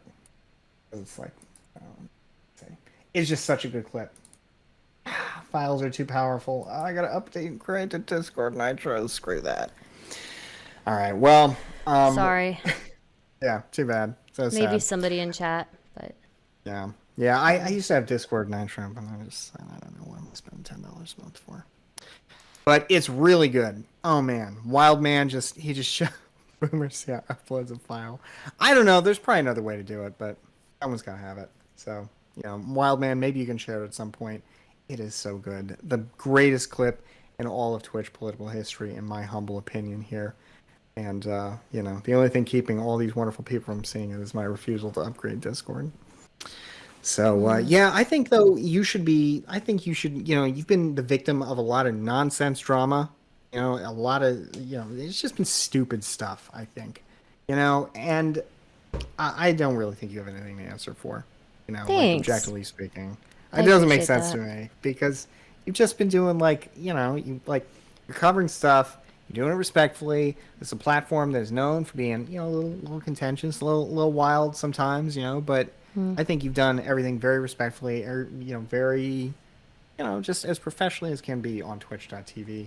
I mean, you got now Twitch staff watching you here, Stale 2000, who everybody loves. I mean, so I think you're doing things well. I don't know who they are, honestly. The Stale 2000. You don't know who Stale 2000 is? I mean, he's everybody's favorite member of Twitch staff. Really? Yeah. Yeah, he's a staffer of the people, right? Or she. I mean, I don't really know that Stale is a he. I presume. I tried to ask them who they are, but yeah. It's probably for the best not to reveal. If you're your employer. But they are a great. Really the staff member of the people. I don't think I've ever seen. Other Twitch staff who so often will watch and participate in the community, like Stale 2000. So you really got a great group of people here. You're really building a great community, and I am proud to see it. I'm proud to see it. Thanks. I learned from the best. So got a lot of other great people in here. Beefeater, great member of the chat, no doubt a great moderator. Goalhead. Some other people in here. The Wireless God, great chatter, without a doubt, top tier chatter. Felix 1943, you just got so many great people in here. Testicle Johnson though, not so great. I mean, just not really sold on Testicle Johnson. Nothing. They've been a regular recently. I mean, it's definitely the weirdest name person I have in my chat, I think. So. I'm just kidding, Testicle Johnson. You're great. You're a great chatter. Yeah. Well, did you want to answer the question on the forehead penis? Is that the another one que- you're gonna avoid? Nah, you know what? What's the question? What's the The question? question is, okay, so you know how people can grow meat, Yeah. and so you can grow meat off. Let's say you can grow meat off of your like own DNA, right? Yeah. And let's say you find your like a piece of your neighbor's DNA or something, right? And you decide like I'm going to grow their penis, So you grow their penis in your meat lab, your home Yeah. meat lab, and then you Home meat surgically you surgically attach it to your forehead, right? And so you're walking around. Have I already asked you this one? I think you asked me something like this, but you've added some God other damn it. information here. Oh, You've okay. added some other information here anyway. So Okay, it's well, like an intellectual property challenge. yeah. Now. I mean, Well, it's his DNA too, right? But Yeah. anyways, it's attached to your forehead. And your neighbor sees it. He gets super mad. He's like, I don't want everybody seeing my dick. Take my dick off your forehead. And you're like, no, this is my dick. You have your dick. I'm growing this. This dick is using my nutrients or whatever, right? yeah. So yeah. So, so just be clear, the original wiener has not been taken. No, it's not. This is a copy of it, right? That made out of DNA has been taken. So there's no the original person, the original DNA holder has been left whole, right? Yeah, They've yeah. just used some of their DNA to grow this thing. Yeah, I mean, I don't know. I don't see a problem with that. Like morally, I mean, that's intellectual property is a policy creation. It's not some moral imperative. So even his DNA being involved isn't a problem? I mean, it kind of depends, I guess, on how you got the DNA. It sounds like was it stolen or something? He left it behind by accident. Like it was a piece of his hair or something. Yeah. Where do you leave it? You leave it somewhere. He came over for dinner or something one night, and he fucked your wife, He's and littering. he decided Yeah. to make his. Oh well, yeah. great. Man, thanks for adding that, Stardust. Totally unnecessary emasculation. Great stuff, though. Very, very nice. So, yeah. Although I guess actually, I forgot it's 2021. There's no reason, I guess, to imagine here that on Twitch the person you said that to isn't also totally okay with it. Yeah, they're totally That's into reckless. it. Yeah. I think Silly Serious is right. I mean, that has been abandoned property. It's like if they left trash on the floor or something. True. Oh, I didn't mean to leave that trash on the floor. Yeah. No. They left it there. You made some use of it. I don't see any issue with that whatsoever. And like Sweatpants Freedom said, I mean, maybe it's for the wife's benefit. I don't exactly know how the angles on all that would work. That seems like a rough place to be. Oh, the neighbor's also really mad. He's like, "Where's my balls?" as well. So yeah, just. Oh, like because you just did the shaft with no balls. Yeah. Yeah, that's pretty weird. Weird. I guess. Although I Or don't know, why I are my guess- balls so small? Maybe they're there, but they're just really small. I don't know.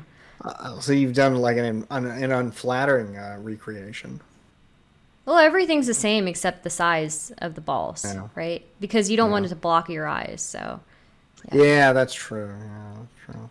Yeah, I don't know. That could be very unflattering. Maybe make him feel like his man has been questioned. Masculinity is such a fragile thing.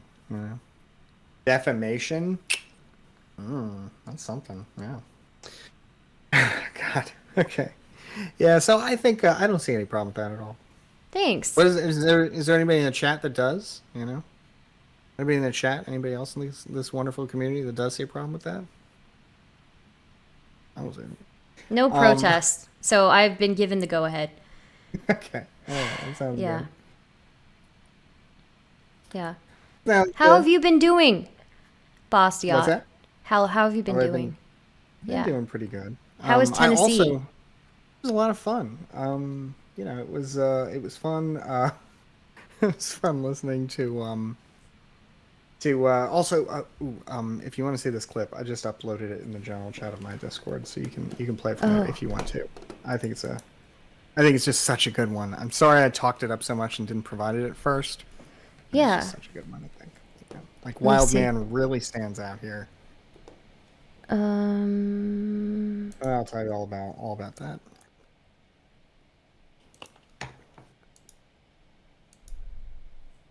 Okay.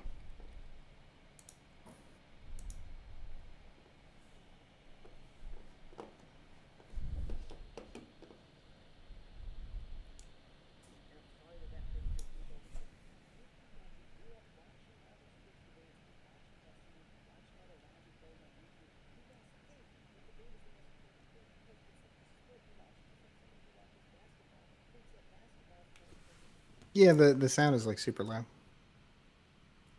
Sounds super loud? Too Yeah, loud? I tested it. Yeah, I don't know. I tested it before I sent it over, so the audio works like on my end. People can't hear it? Beef is saying no sound at all. Oh. You guys are trolling me.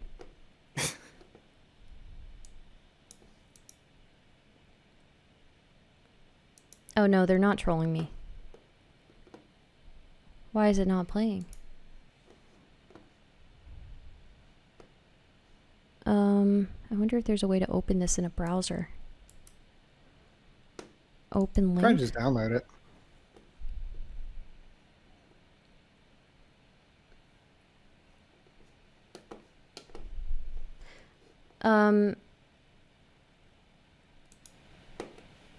I'm gonna upload it because I don't know. I don't know how to capture stuff on my actual computer. So, but tell me about Tennessee while I'm uploading it. Yeah, it was fun. It was man, these libertarians like to drink. They really like to drink. Actually, that was definitely the number one activity. Is go somewhere and do some drinking, talk about drinking. But that being said, it was a lot of fun. Great group of people to do some drinking with. Really enjoyed that. It was fun introducing my fiance to online world a little bit. Yeah. What did she think? You know, a little. You know, she found it all kind of amusing. A little weird at times, but it was fun. How crazy was the crowd was there for the crypto panel? Oh, I don't know. They weren't as crazy as you might think, but what was you know, just kind of the crypto stuff generally. I guess I got a little bit more appreciation for it than I had coming there, because it seems to me that if you're an American, at least, the only real value of crypto is speculation, which I don't have an issue with, like morally or anything, but which is not really a you know, it's speculation for a product that is useful primarily for committing crimes. And it doesn't, you know, I mean, again, I got nothing against speculation, but that doesn't really seem like a product I'd want to get involved with. However, I will say that the folks there were talking, there were a lot of folks there from other countries, and they were saying, well, you know, Bitcoin is really nice for privacy. And, you know, so that's a big advantage of it, of the crypto stuff, is just privacy, because we have corrupt governments, and not like all governments are corrupt, just saying like ours are specifically corrupt. And that was a fair point, I thought, you know, so. Yeah. Want to give it another go? Yeah. And if anything, this is like a social scene more than it is some great platform to pass out literature. So you know what? No, these conversations are important, and I'm sorry that hurts your ego, because you people who grew up watching all these Twitch debates, watching Destiny, watching all the Logic Bros on YouTube, you guys think that debate is the most important thing because it's like the sport you watch, just like somebody who watches basketball thinks that basketball is the most important thing, and they shoot free throws, and they think, oh man, I could have gone pro in high school, and that's what you guys are thinking. You guys are like, man, I could be the dictator of everything and tell everything exactly how it would be. And that's politics. Politics is when we have a conversation about fantastic societies that don't exist, will never exist, and we compare our different moral structures. No, it's fucking clown shit. This is a circus. The end. You're a fucking, you guys are fucking Then why are clowns. you here? Wow, Yeah, why are you so here, like- man? I'm here because No, I'm the real entertainment. I come out here and I fucking spray seltzer water in your clown ass faces. Grout, let me say, can I say something, Grout? People. And if anything, this is like a social scene. I spray my seltzer God. water in your clown ass faces. Oh, it was so good. That clip is when I stopped doing panels. Damn. Like, I've done some since, but now whenever I think about it, I'm just like, oh my god, he's right. It's all clown ass stuff. So I still do them, but I'm a little more discriminating about them now. Makes sense, yeah. There's a reason 'Cause, why I like- do entertaining panels. Yeah, you yours know. are fun.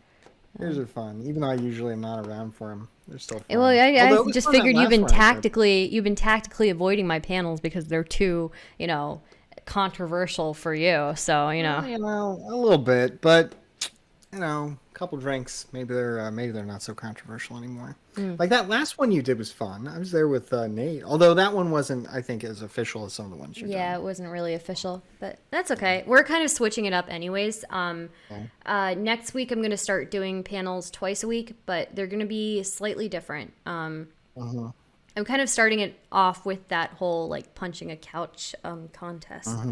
Yeah, that'd be So. good. Yeah. Did you get that idea from anywhere in particular? I suggested it as a joke in Mm-hmm. Discord one time, and then I thought, Mm-hmm. oh, that's actually a good idea. I should do that.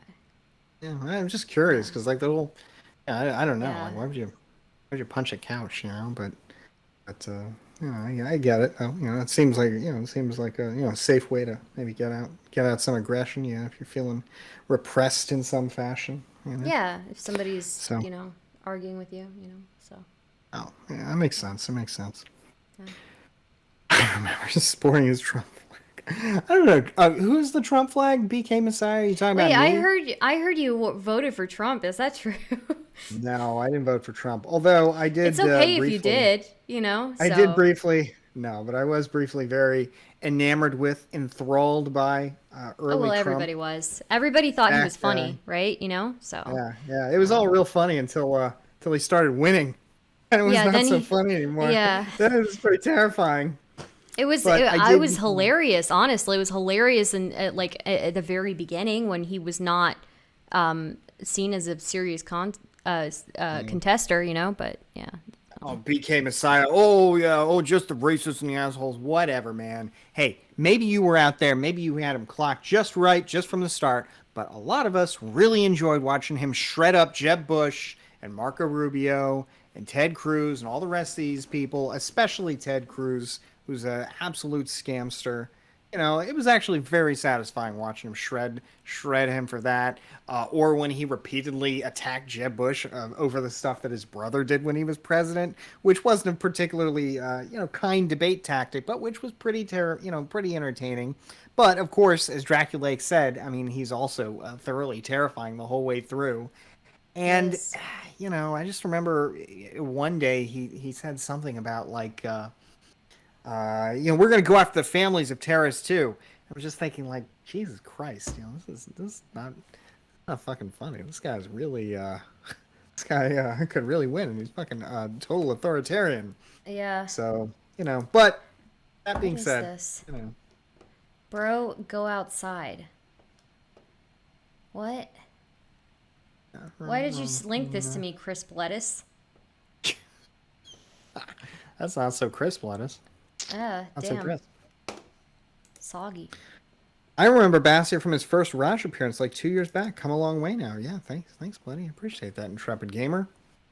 Now I'm traveling the world to do these debates in person, and hopefully we'll do some Yeah, more. That'll be fun. I think I got something I might be doing in December, and that'll be fun. So we'll see. cool. Testicle Johnson ain't looking too bad now. That's good. How are you dealing with your newfound like fame? Kind of your much bigger platform now. I mean, I don't have any a fame. lot of Okay. pressures there. So, I don't have any fame. I'm just waiting for, the numbers to drop off when they realize how crazy I am. Yeah, so um yeah, I don't know. It's cool to see like more people, and it's mm-hmm. cool to like get a lot of likes on a tweet whenever I tweet something. But Oh, yeah, other than that, like it's all the same. It's just harder to keep up with like notifications and stuff. yeah, for So, sure. yeah.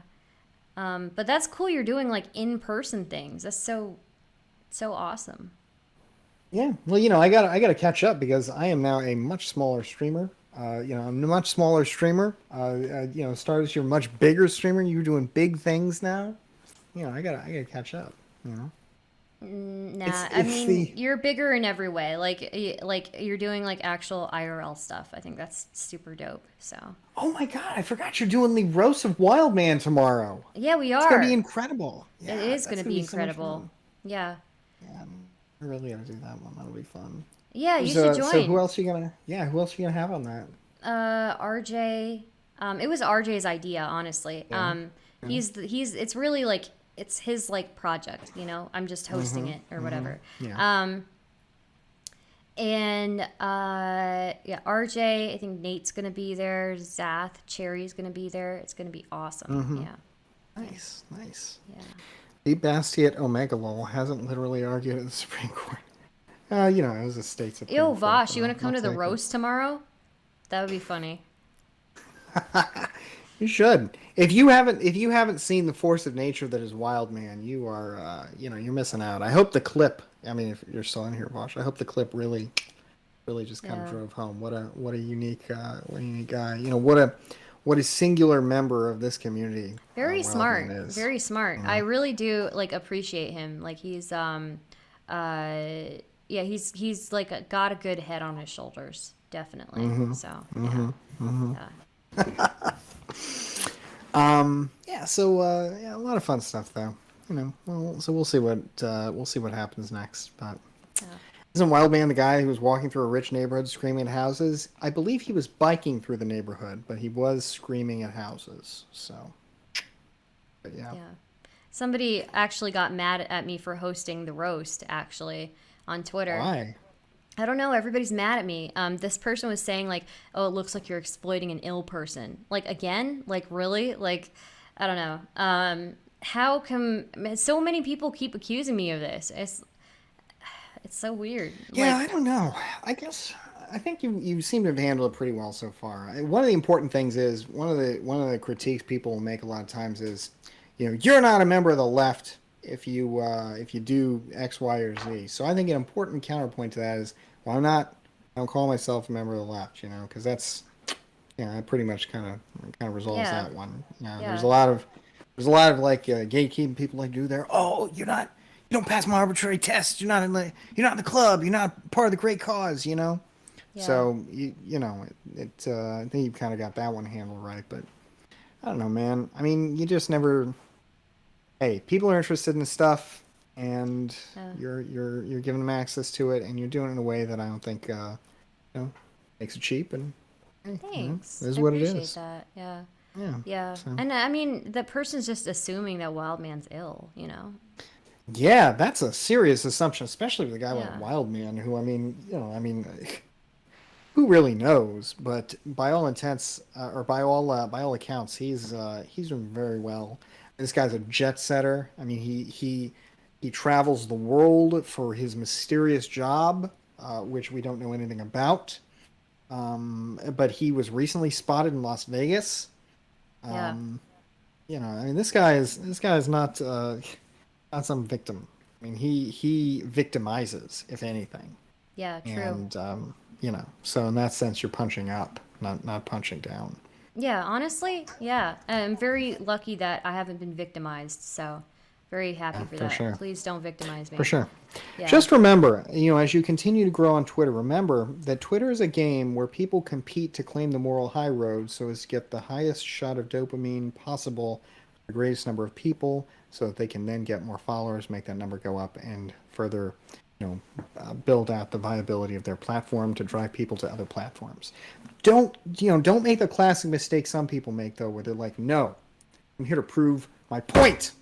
No, you can't do that. It's impossible. It's not possible. I mean, sometimes it's possible to really definitively prove something, but for the most part, it's not, man.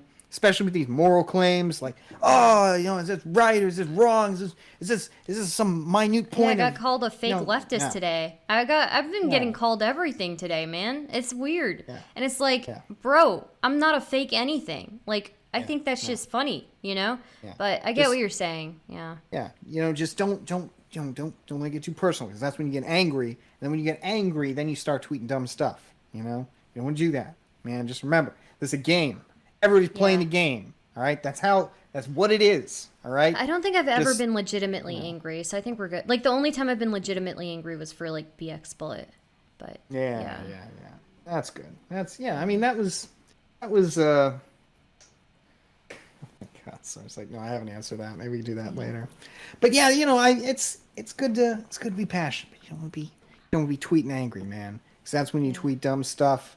That's when you do, like you do the worst thing, which is, you argue with an account that has like 4 followers, right? And what do you do? Like when you're arguing with a small account like that, all you're doing is giving them free exposure in exchange for like, giving yourself unnecessary exposure and risk, right? So you gotta be tactical about this stuff, but you gotta remember it's a game, man, where everybody's competing to get that moral to plant their flag at the top of the hill of human morality and righteousness, right?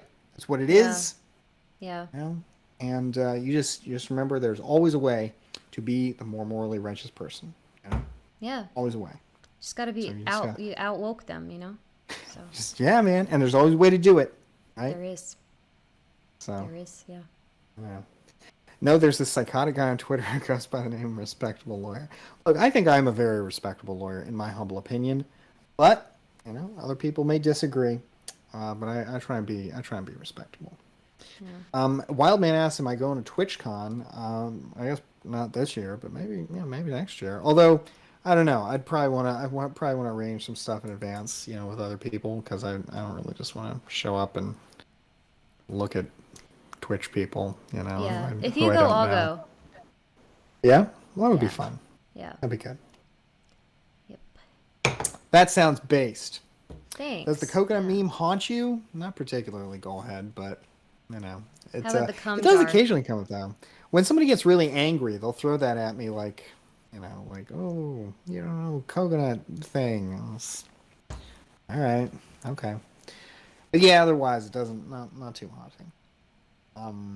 What were you saying though about a jar? Yeah, cum jar. Yeah. Oh. Yeah. So what is this other hypothetical that Sarsek said here? The Batu Valley. I think it's just the same one. I don't know. Oh yeah. Yeah, they must have. Yeah. They must just the. Oh, it's the one about. It's the one that you wouldn't answer. It's the one that. Yeah.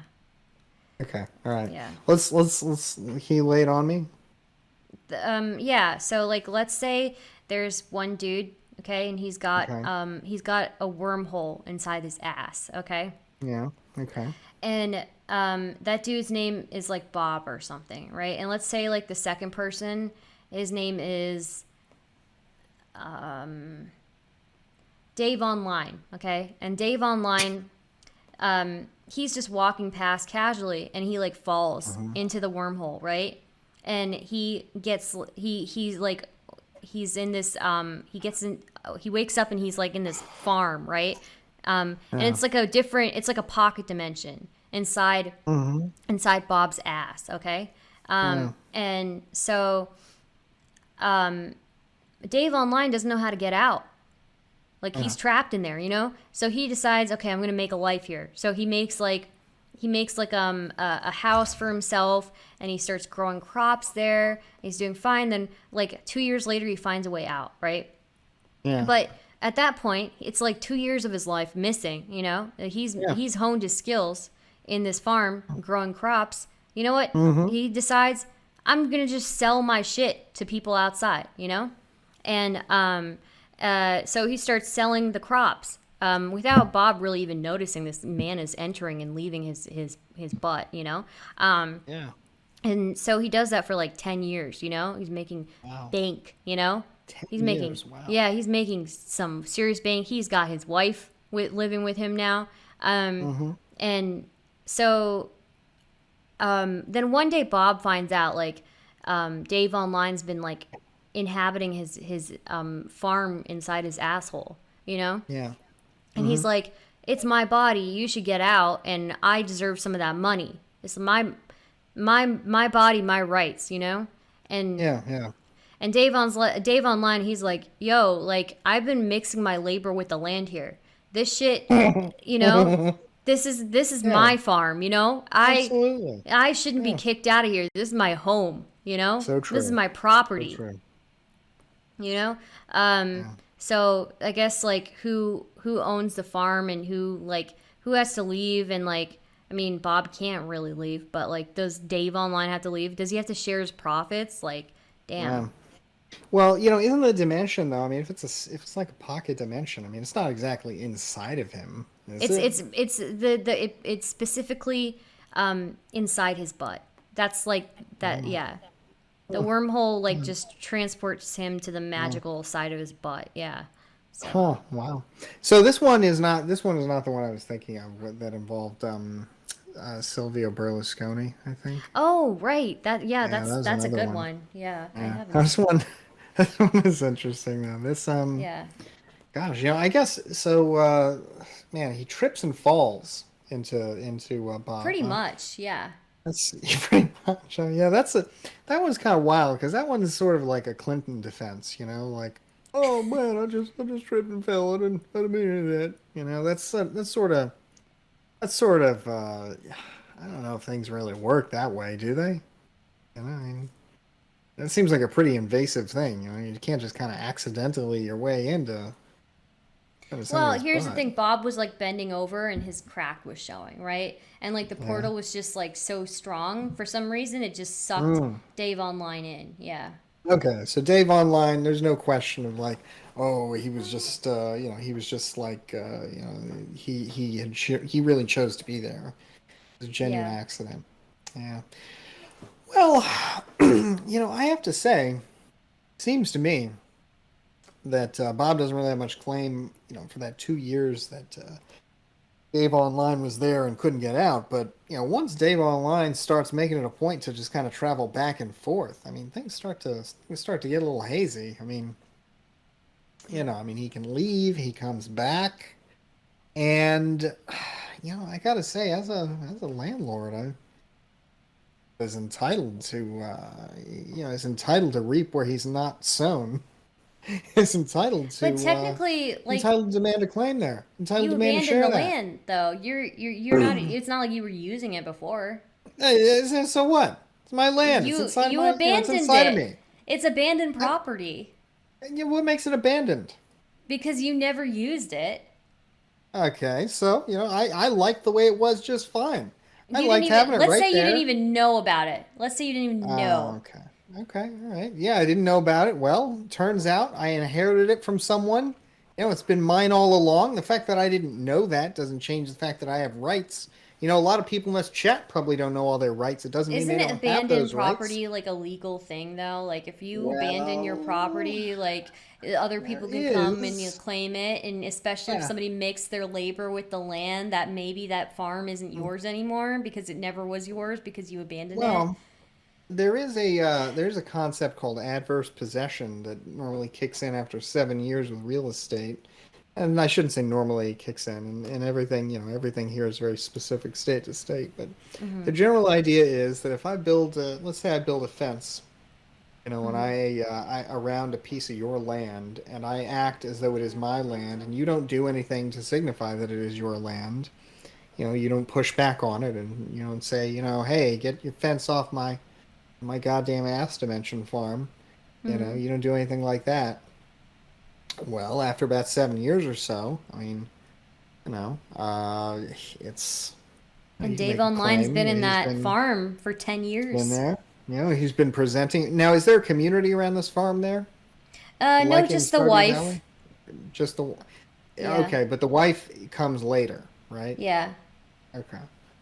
Yeah, I don't know. I guess that boss makes a good point. There's not really notoriously occupying here. Nobody else can really see it, which kind of complicates it. And I think the sneaking also kind of complicates it, but there is a claim he could make that look, he's I'd have to look at the specifics of the state these two are in, but Yeah, he's yeah, got I think there's a squatters' claim rights that could be too. made.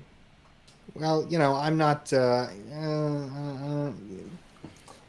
I don't know what. I don't know if we've got Biased because you're a squatters. landlord. Let's see. Biased. Well, maybe. Maybe. Let's see. What are squatters' Evil rights? landlord things. Doing Yeah. evil landlord things. Evil landlord scheming in your brain. I can feel it. I think when people talk about squatters' rights, I think it's basically the same concept as adverse possession.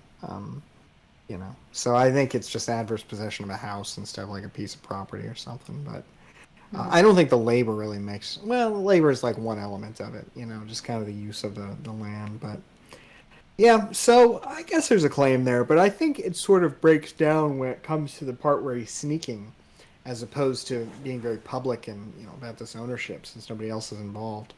So my hunch is that he really doesn't have a claim because at the end of the day, he has been occupying the land very notoriously. So I guess I would say legally, I don't think he has a claim. Does he have some kind of moral claim to it? Well, he was there for two Gosh. years with no way out, you know? Yeah, sure. And in that situation, whatever he earned in that situation, I think is fair. But you know, the question of that afterward, I mean, this is all part of Bob's body, is it not? It's his body, but it's like abandoned property. Yeah, but like, I mean, would you? That doesn't. We don't think about bodies like that, do we? I mean, your body is a it's something you've got a very a lot of inalienable rights to. People can't just I guess now they can. I was gonna say they can't just force you to get injected. They can't just force you to just suffer the indignations of invasion and trespass.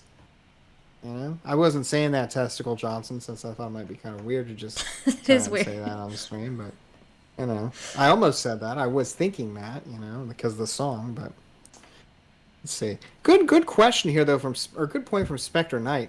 Bob owns the wormhole, so all he has to do is block access. Like have you own land that could be used as a driveway to a property. Although I guess I would say that if the property belongs, if you decide the property belongs to Dave Online, then he's got to have an easement, through that wormhole. So Yeah.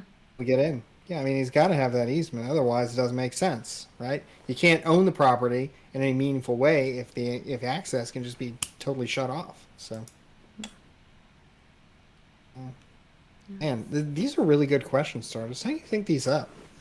I don't know. I think I have a fucked up head. Honestly. Well, you know what? Next time you ever played Uno? That card game with Yeah. the reverser, the reversal card? Yeah.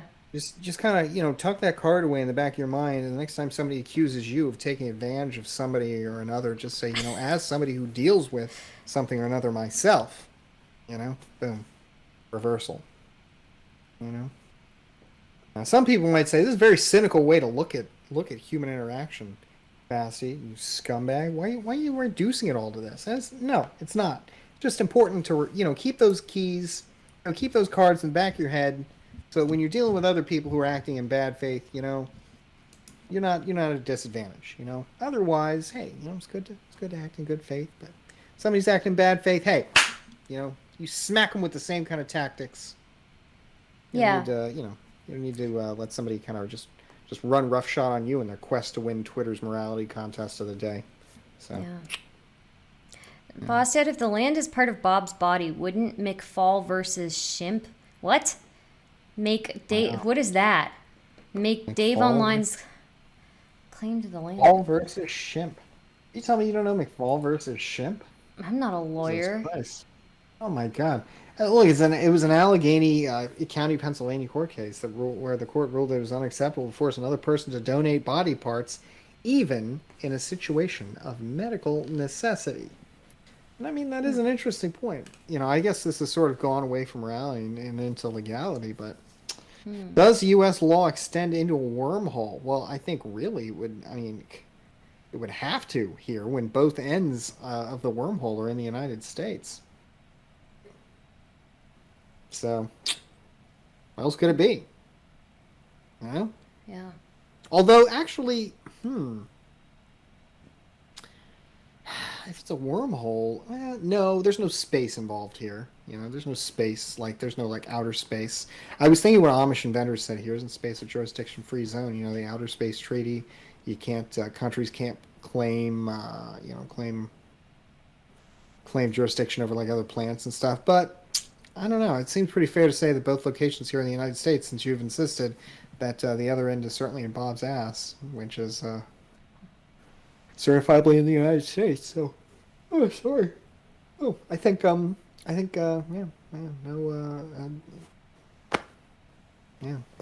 got to be able to keep it. 100%. Yeah. Poor Bob.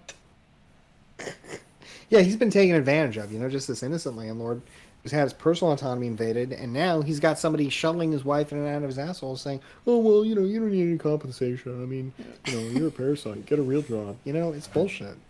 Okay, how about this? Should Dave Online be paying taxes to... Not taxes. Should he be paying, a portion of, let's say, Bob's rent?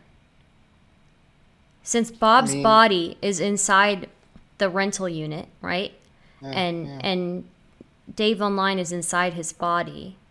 Maybe they should be paying part of the rent or property that taxes. Could be fair. Yeah, that could be fair. Although that's got to be between them. I guess. You know, that's between it's between Bob and the landlord. I mean, it seems like Dave Online is taking a way out that doesn't necessarily involve him going in and out of Bob. I mean, there's a second exit. It sounds like, right? Or has he just figured out how to He's open a just figured wormhole from out. his end? Yeah, he's just figured it out. Oh, okay. Yeah. Okay. Yeah. Paying for access. This is such a conflation between different forms of property. That's true. That's why it's a good question. That's why it's a good question. I tried. Alas, this has been a blast, Stardust. I really enjoyed talking with you. Unfortunately, I'm starting to fade fast. I have to log out. So that I do not, appreciate you jumping in, don't fall asleep. despite it being But it has really been- late. Yeah. No, this has been a blast, and I am just ironically so excited to see so many wonderful people here, because folks, Stardust really top quality streamer. She just does all kinds of stuff, and definitely I think is somebody who deserves your support, nay adoration, nay cultish following. You know, Thank you. I think in time to come, I think everybody will come to appreciate Stardust, and indeed, even appreciate her so much that you'll be willing to don the clown makeup and to drink the Kool-Aid as well. Thank you so much, Bastiat. Guys, please check out Bastiat. He does cool stuff like interviews and debates and all of that. So, Man, thanks. And Yeah. check out my Twitter, where I post a lot of pictures that aren't thirst trappy. Although you might argue that the last thing I posted kind of he was. posts a lot of thirst traps. He's I'm not a slut shamer. I'm just saying he's so. You call me a slut? I mean, I don't know. Do you want me to? I mean, at a certain age, you start to appreciate when somebody checks your ID. Yeah. It's just saying, Okay. All right. I'll get inside it. It's been a blast, Stardust. I hope Yeah. you have a great night. You too. Good night. Take care.